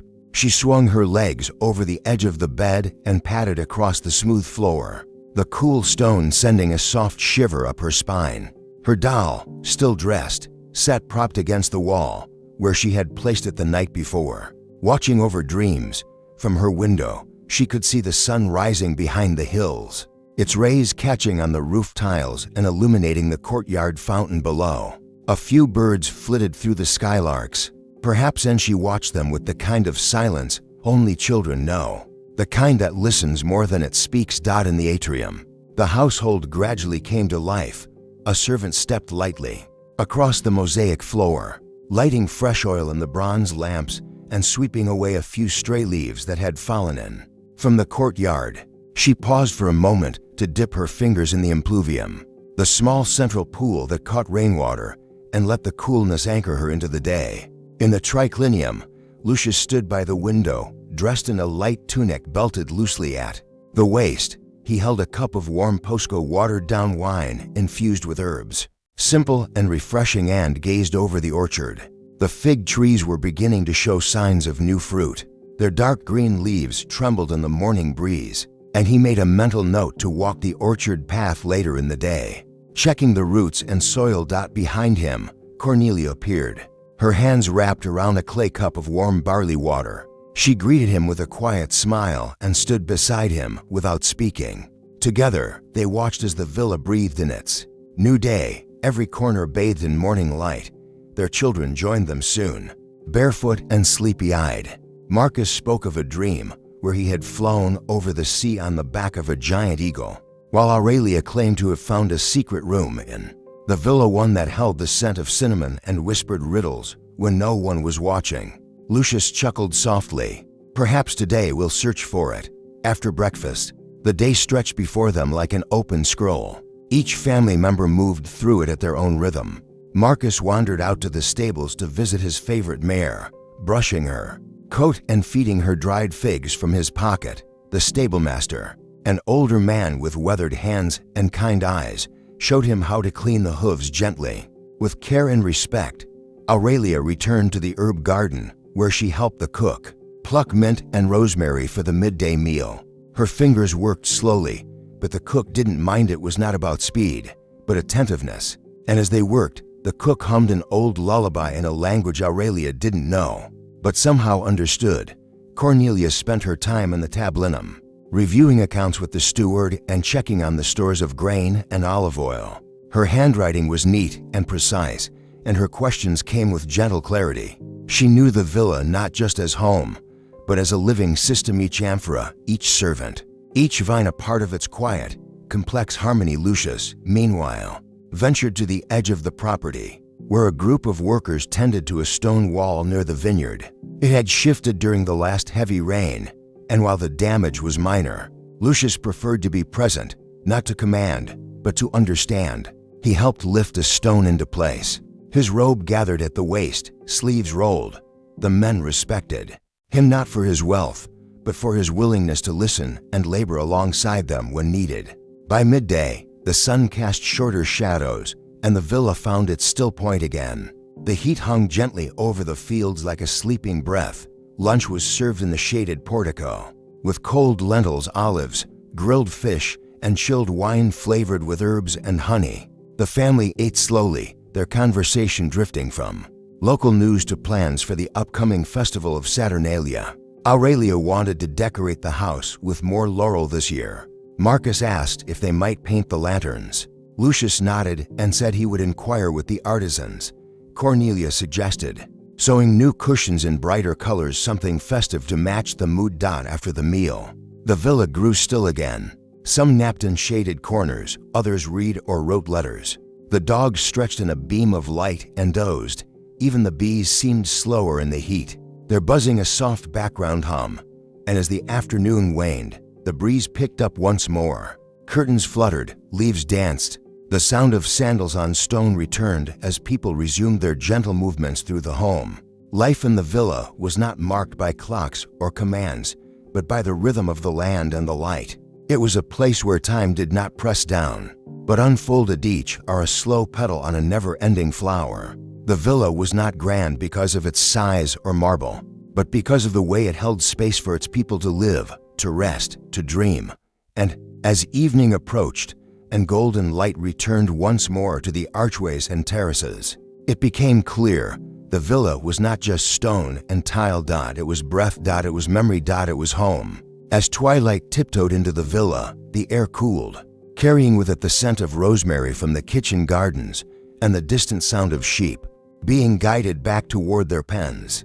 Dusk in the Roman countryside had its own sort of reverence, not loud or hurried, but a hush that settled over the land like a woolen cloak. Everything softened: the light, the breeze, the edges of things. Lucius stood near the northern courtyard, hands behind his back, observing the way the last rays of the sun glazed the walls with a fleeting glow. He always took a moment here, just before evening fully descended, to pause and observe not just the architecture, but the lives held within it, the columns, the tiles, the spaces between them. There was an unspoken poetry in this slow ritual, and it grounded him more than any scroll or decree ever could. Inside, Cornelia was folding linen napkins by the flicker of oil lamps. Each movement was precise yet gentle, her fingers tracing folds with memory more than thought. Her mind wandered toward tomorrow's guests. A friend from a neighboring villa would be visiting with her daughters, and she thought of what figs to serve, what stories to share. Hospitality was not a performance. In their home, it was a way of weaving others into the rhythm of life. Aurelia sat by a small window niche, her lap filled with shells and tiny stones she had collected from the stream earlier in the week. She organized them by color, then by shape, then started over again. Her mind wandered between imaginary games and real questions about stars and gods and weather. Dreams could be touched. Near her, the small oil lamp cast a soft, amber halo dancing gently on the wall. Marcus had wandered off to the workshop where the carpenter was finishing a small toy chariot. A reward for a week of attentive study, the young boy stood still as the craftsman polished the wood and demonstrated how the tiny wheels turned. Marcus didn't speak. He simply watched, absorbed by the quiet craftsmanship, his fingers twitching slightly as if already imagining the stories he'd stage with the toy. Once it was in his hands, in the peristyle, the evening meal was being prepared, not rushed, but assembled with the calm pace of ritual. Grilled vegetables from the garden, warm bread from the clay oven, goat cheese wrapped in fig leaves, and a soup made from lentils and onions simmered low and slow in a bronze pot. A servant stirred it quietly, the wooden spoon making soft circles. Like a lullaby, when dinner was finally laid out, the family gathered in soft voices and flowing robes. There were no grand proclamations or elaborate toasts, just simple gratitude, exchanged glances, shared morsels. Lucius poured wine into clay cups and passed them gently.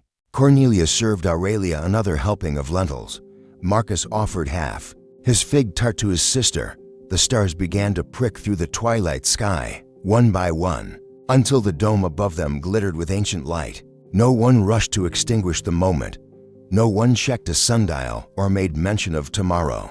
The present stretched wide and quiet, like the countryside itself. Later, as night deepened and the lamps were dimmed, each family member retired to their quarters. The villa slowly returned to stillness, as it did every evening, like a great body exhaling in full rest. Lucius sat for a short while longer in the open atrium, beneath the stars. He traced the constellations with his eyes, remembering the stories of Orion and Cassiopeia, the same stories he'd once been told as a boy, sitting beside his own father under a very similar sky. And now, those stories belonged to his children. It comforted him. This thread that connected generations, silently stitched beneath the stars. In her room, Cornelia wrote in her ledger by lamplight just a few notes about the day, a thought or two about the changing weather, and a quick reminder to request fresh parchment from the trader passing through next week. She paused to stretch her hand, and for a moment, simply sat still,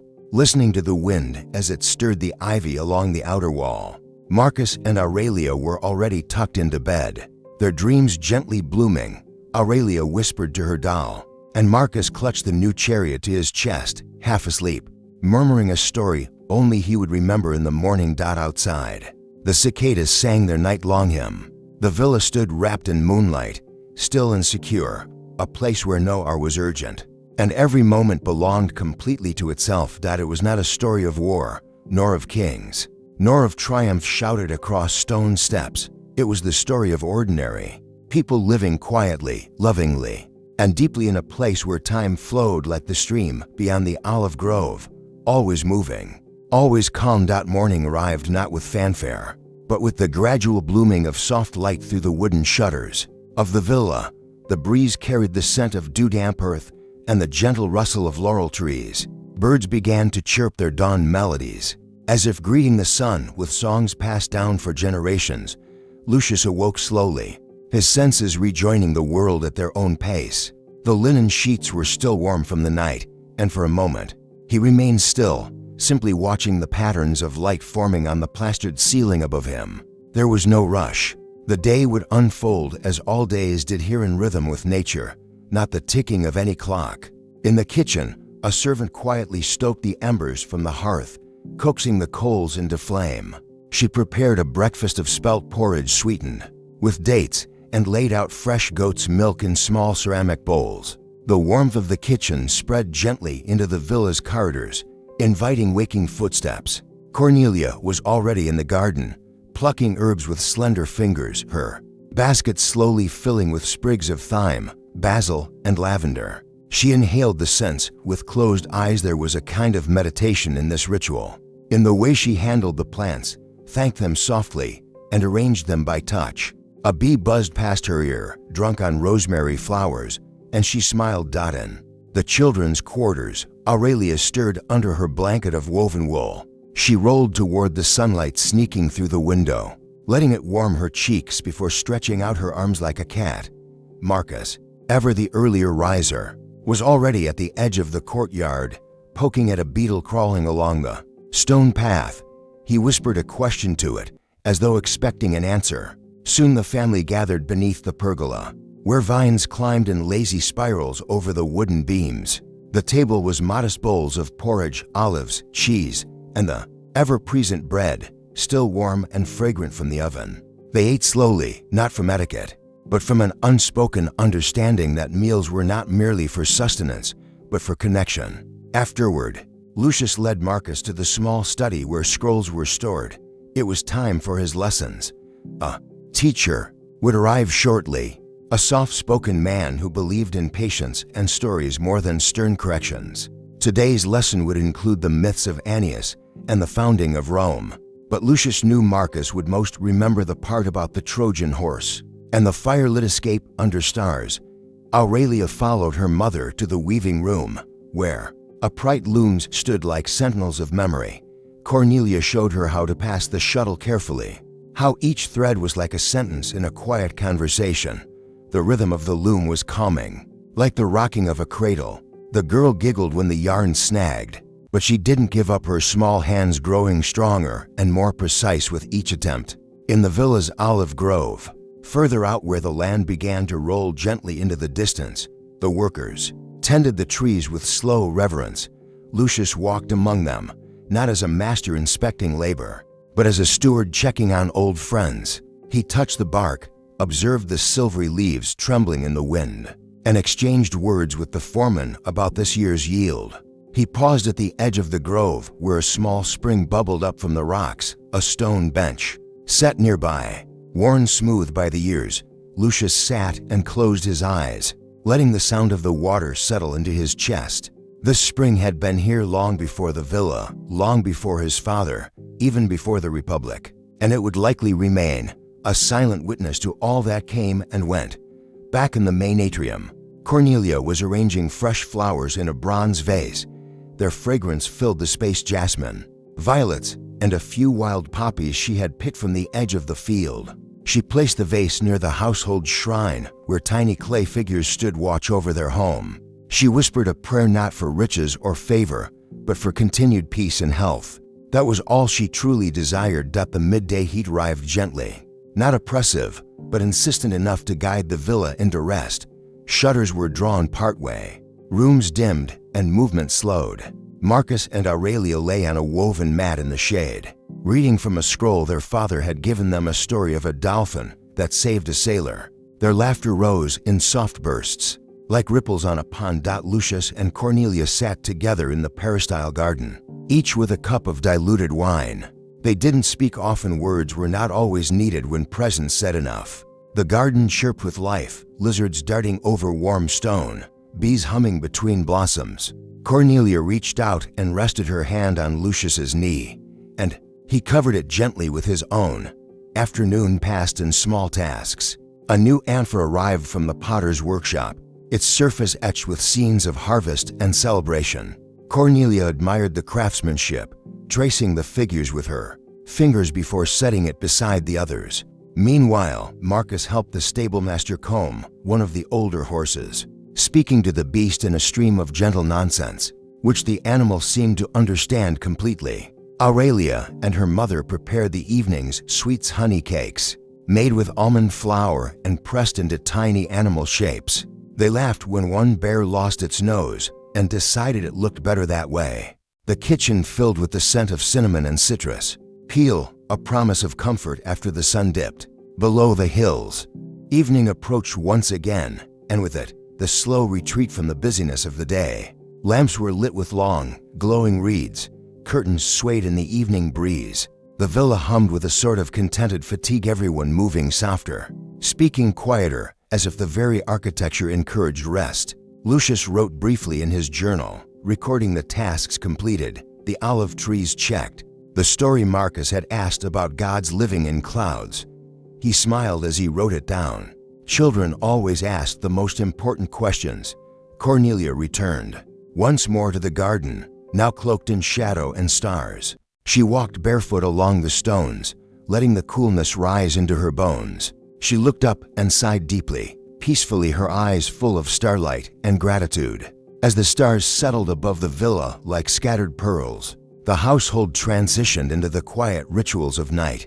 Oil lamps cast their golden halos along the plastered walls, flickering softly with the rhythm of the evening breeze. Shadows lengthened and danced, not ominous but familiar, like gentle asterisk memories passing through the corridors. In the bathing room, warm water filled the stone basin, its surface trembling faintly as steam rose. Lucius eased into the bath, sighing as the warmth embraced his body. The scent of bay leaves and crushed myrtle lingered in the air, calming his breath and unwinding the last threads of tension. From his shoulders, it was not just cleansing, it was release, an ancient rite of stillness practiced by every generation that had come before him. Elsewhere, Cornelia brushed Aurelia's hair, slowly and patiently. The girl had leaned her head back into her mother's lap, eyes half closed, letting the rhythmic strokes lull her into a soft stupor. Cornelia hummed an old lullaby tune her own mother had sung, and the notes floated through the room like the petals of falling blossoms. Each stroke, each note, felt like a prayer for the child's dreams. Marcus sat curled by the hearth, tracing figures in the ashes with a wooden stick. He whispered a tale to himself, something about a lion who befriended a runaway slave, likely a version of a story he had heard from his tutor. His voice faded as sleep tugged at his limbs, and soon he was carried to bed, his stick still gripped loosely in one hand like a warrior's token. Servants moved silently through the villa, tending to last details of the night, bolting the outer doors, collecting the amphorae, dousing unused lamps. One of them paused to straighten a mosaic tile by the entrance, a tiny, insignificant act, but one that maintained the villa's quiet harmony. These gestures, so small and constant, were the threads that held their world together. Outside, the moon rose higher, casting a silvery glow across the tiled roof and the surrounding fields. The olive trees shimmered softly, their slender leaves murmuring secrets to the wind. Far beyond the orchard, wolves howled not in threat, but as part of their own ancient music. Echoing through the hills. In the master bedroom, Lucius and Cornelia lay side by side, speaking in low, hushed voices, not of politics, not of Rome, but of small things: how the honey cakes turned out better today, how the jasmine vines needed trimming, how Marcus asked whether the moon was older than the gods. These were the conversations that wove their days together, stronger than any marble or coin. Lucius stared up at the wooden beams of the ceiling, watching how the shadows shifted with the lamp's flame. He thought of his father, how he had once spoken to Lucius about time, how the villa would live longer than any of them, but only if cared for. Treat the walls like skin, he had said. Treat the land like your brother, and always remember, nothing is more Roman than peace in one's own home. He turned slightly to look at Cornelia, who was already drifting. Her breath was steady, her expression untroubled, framed by the folds of linen and the soft gold of the lamp. He did not speak. He only watched, listening to the quiet around him, the creak of timber, the hush of night birds, the faint murmur of wind touching the edges of the world. In another room, the children dreamed. Aurelia dreamed of gardens that stretched to the horizon, filled with blossoms that changed color with every step. She floated among them, her fingers trailing through the petals, her laughter carried by invisible wings. Marcus dreamed of dolphins leaping through starlit seas, of a chariot that rode the sky, and of a lion who bowed before a boy with a wooden stick. Outside, the villa stood in stillness, its walls holding not just bodies, but memories. Every stone was a story, every tile a moment captured in time. The villa did not sleep, it listened. It remembered, it breathed with those inside it. Beyond the fields, shepherds guarded their flocks under constellations unchanged since the days of Romulus. Owls blinked from their perches in the trees, watching the land that pulsed gently beneath the moonlight. And as the night deepened, the line between waking and dreaming dissolved. The villa became a dream of its own, a world untouched by chaos, held within the arms of routine, surrounded by olive trees and starlight. Sleep drifted through the air like mist, settling over the villa room by room, heart by heart. There was no end, only continuation, only rhythm, only peace. Dawn approached slowly, but the villa remained hushed in its sleep, wrapped in the last veil of night. The world outside was only beginning to stir, faint chirping of birds returning to the branches, and the very first glimmer of pale light filtering through the shutters. Inside the villa, sleep still clung gently to the family and servants alike. In the storeroom, the faint scent of grain, figs, and dried herbs settled like dust. Amphorae stood in orderly rows, shadows curling around them as the first rays of morning crept through a high vent. A mouse skittered along a beam and paused, its nose twitching at the scent of honey stored nearby. But even the smallest creatures seemed reluctant to disturb the perfect quiet of the villa's slumber. A light breeze stirred the woven curtain hanging over the kitchen door. It fluttered softly, almost shyly, before retreating again. On the prep table, yesterday's remnants: a bowl, a few olive pits, a crust of bread sat untouched, as if the house itself had paused time to preserve the gentle ending of the day before. In their beds, the children remained tucked in layers of linen. Aurelia lay curled like a cat, her cheek resting on her arm, breath slow and even. Marcus, his small hands tucked under his pillow, dreamed with a smile on his lips. Their dreams were stitched from the soft edges of the day, the laughter of a shared meal, the warmth of the sunlit courtyard, the safety of strong stone walls, and the soft, familiar voice of their mother humming in the twilight. Cornelia stirred before the rest. She did not rise yet, but she was aware of the stillness. She opened her eyes slightly and watched the window's silhouette grow brighter, little by little. She listened to the silence and felt no urgency. There was no race against time, no demands clawing at the edge of her mind, just the slow unfolding of another day, and the pleasure of lying still beside the man who had become her anchor in this world. Lucius remained asleep, his arm draped loosely across his chest, brow smooth and untroubled.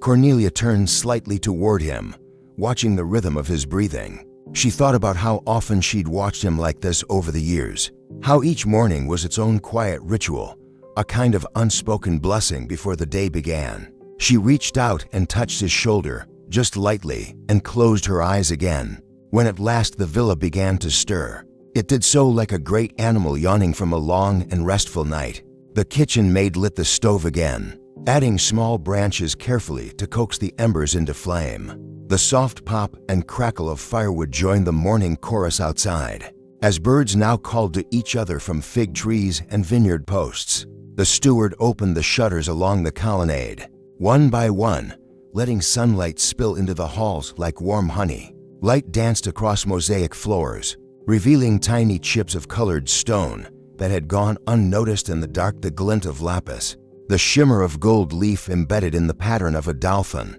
chasing a fish. In the atrium, water still trickled, gently from the impluvium's center, catching the morning light and scattering it across the polished marble. A pair of doves perched on the edge, dipping their beaks to drink before fluttering off into the open sky. The villa's rhythm was returning, not rushed, but methodical. Like the movement of seasons or the turning of the stars, servants moved through their tasks quietly, weaving around each other in practiced steps, bringing warm water for washing, arranging the day's fresh fruit, laying out the simplest of togas for a relaxed morning. Lucius emerged at last from his room, robe tied loosely at the waist, his hair damp from a quick rinse. He paused in the hallway, breathing in the scent of the day-baked bread, wild herbs, dew on stone. He looked out into the garden and saw the light gilding the tops of the olive trees. He smiled. Cornelia joined him not long after, Aurelia padding beside her in bare feet. They spoke little. There was no need. The peace of the villa was enough.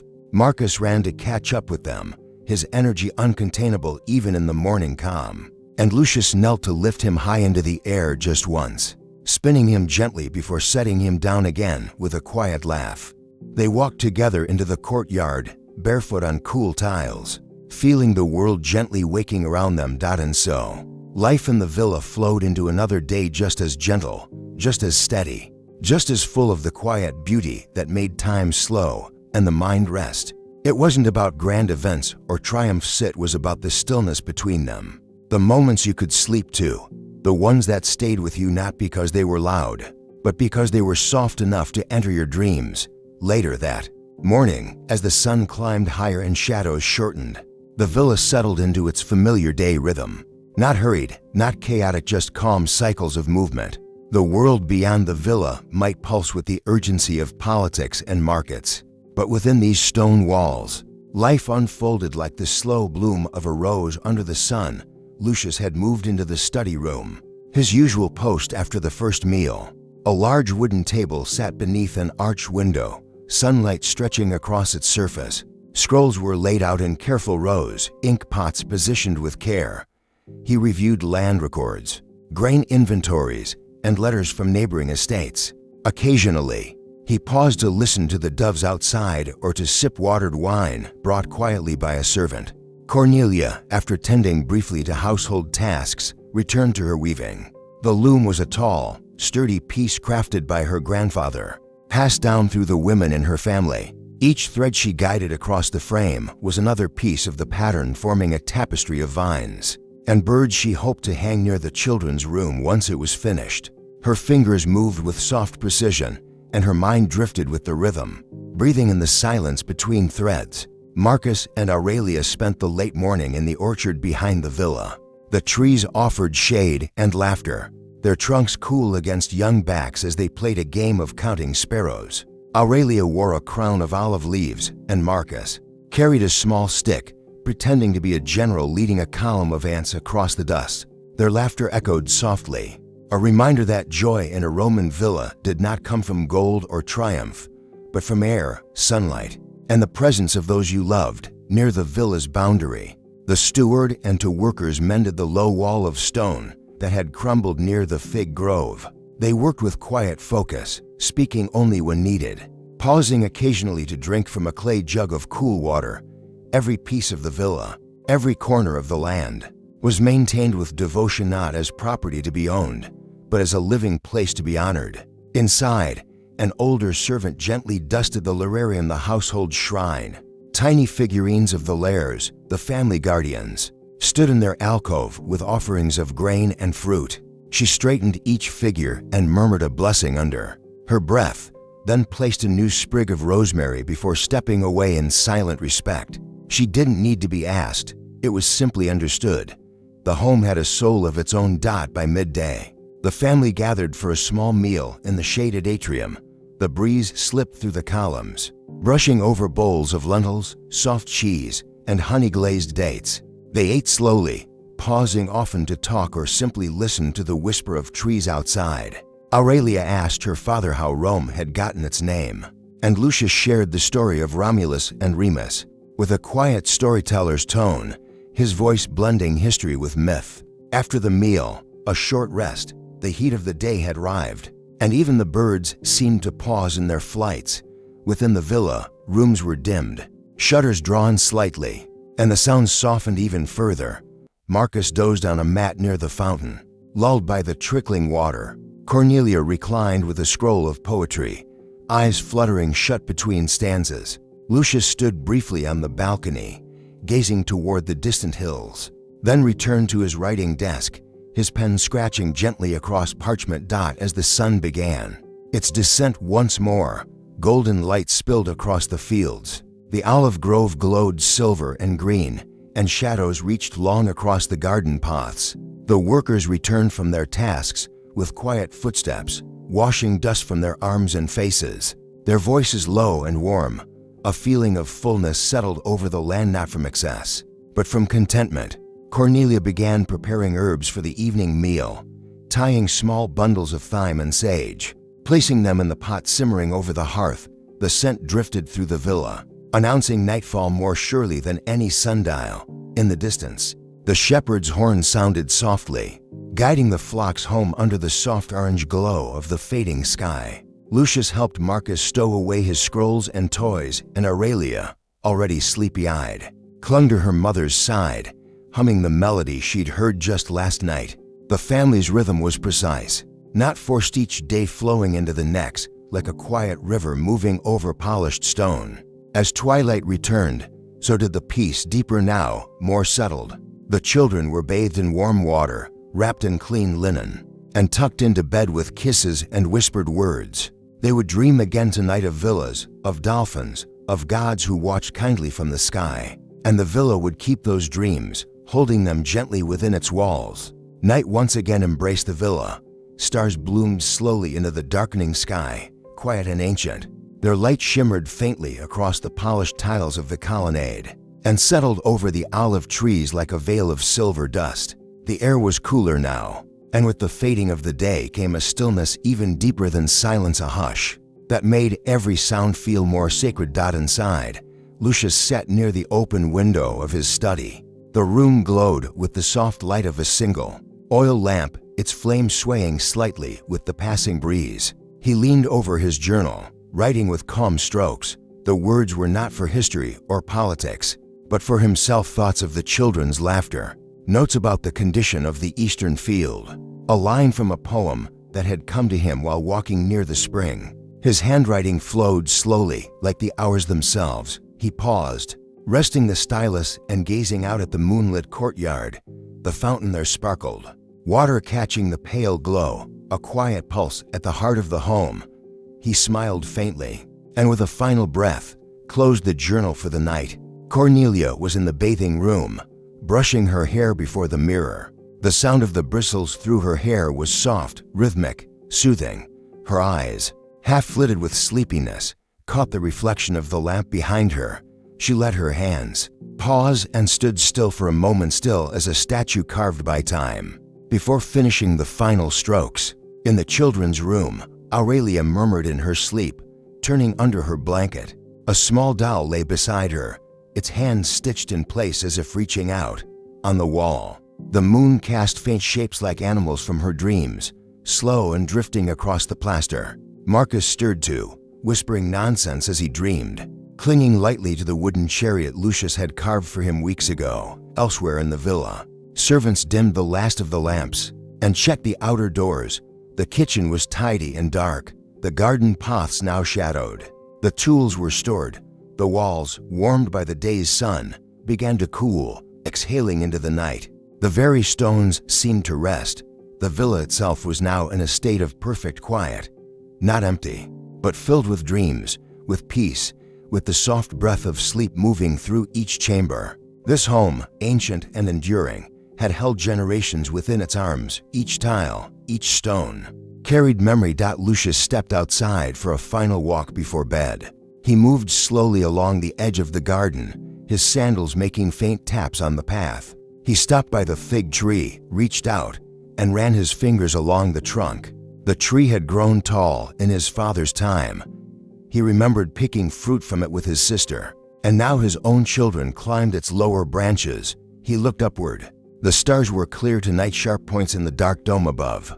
He traced the familiar constellations with his eyes, the hunter, the twins, the bear, and in the spaces between them, he imagined the stories his children had invented, stars shaped like dolphins, like toy chariots, like dream villas where time stood still. Eventually, he returned inside, moving as one might in a temple, each step careful, each sound absorbed by the quiet stone around him. Cornelia was already in bed, eyes closed, hands resting near her chest. He joined her without a word, pulling the linen over them both. For a while, they simply lay in silence, hearing the fountain in the courtyard, the breath of the wind, and the whisper of ancient rest. And slowly, gently, sleep took them. It was not a dramatic ending. No war, no decree, no storm, just peace, a simple day. A family wrapped in the comfort of ritual and the stillness of place. A life lived slowly, deeply, in the cradle of a Roman villa. As you drift now into your own dreams, let your mind rest. In that world where figs grow heavy on the branch, where footsteps echo softly on marble floors, where children dream of lions and stars, and where the walls themselves seem to breathe with you. Thank you for joining us in this story. If it brought calm to your heart or helped you find rest, please consider subscribing to our channel, leaving a like, and sharing this experience with someone who might need it. We craft each story with care, and your support allows us to bring you more journeys through time, gently told for peaceful nights. Until next time, sleep well, and may your dreams be wrapped in the hush of history.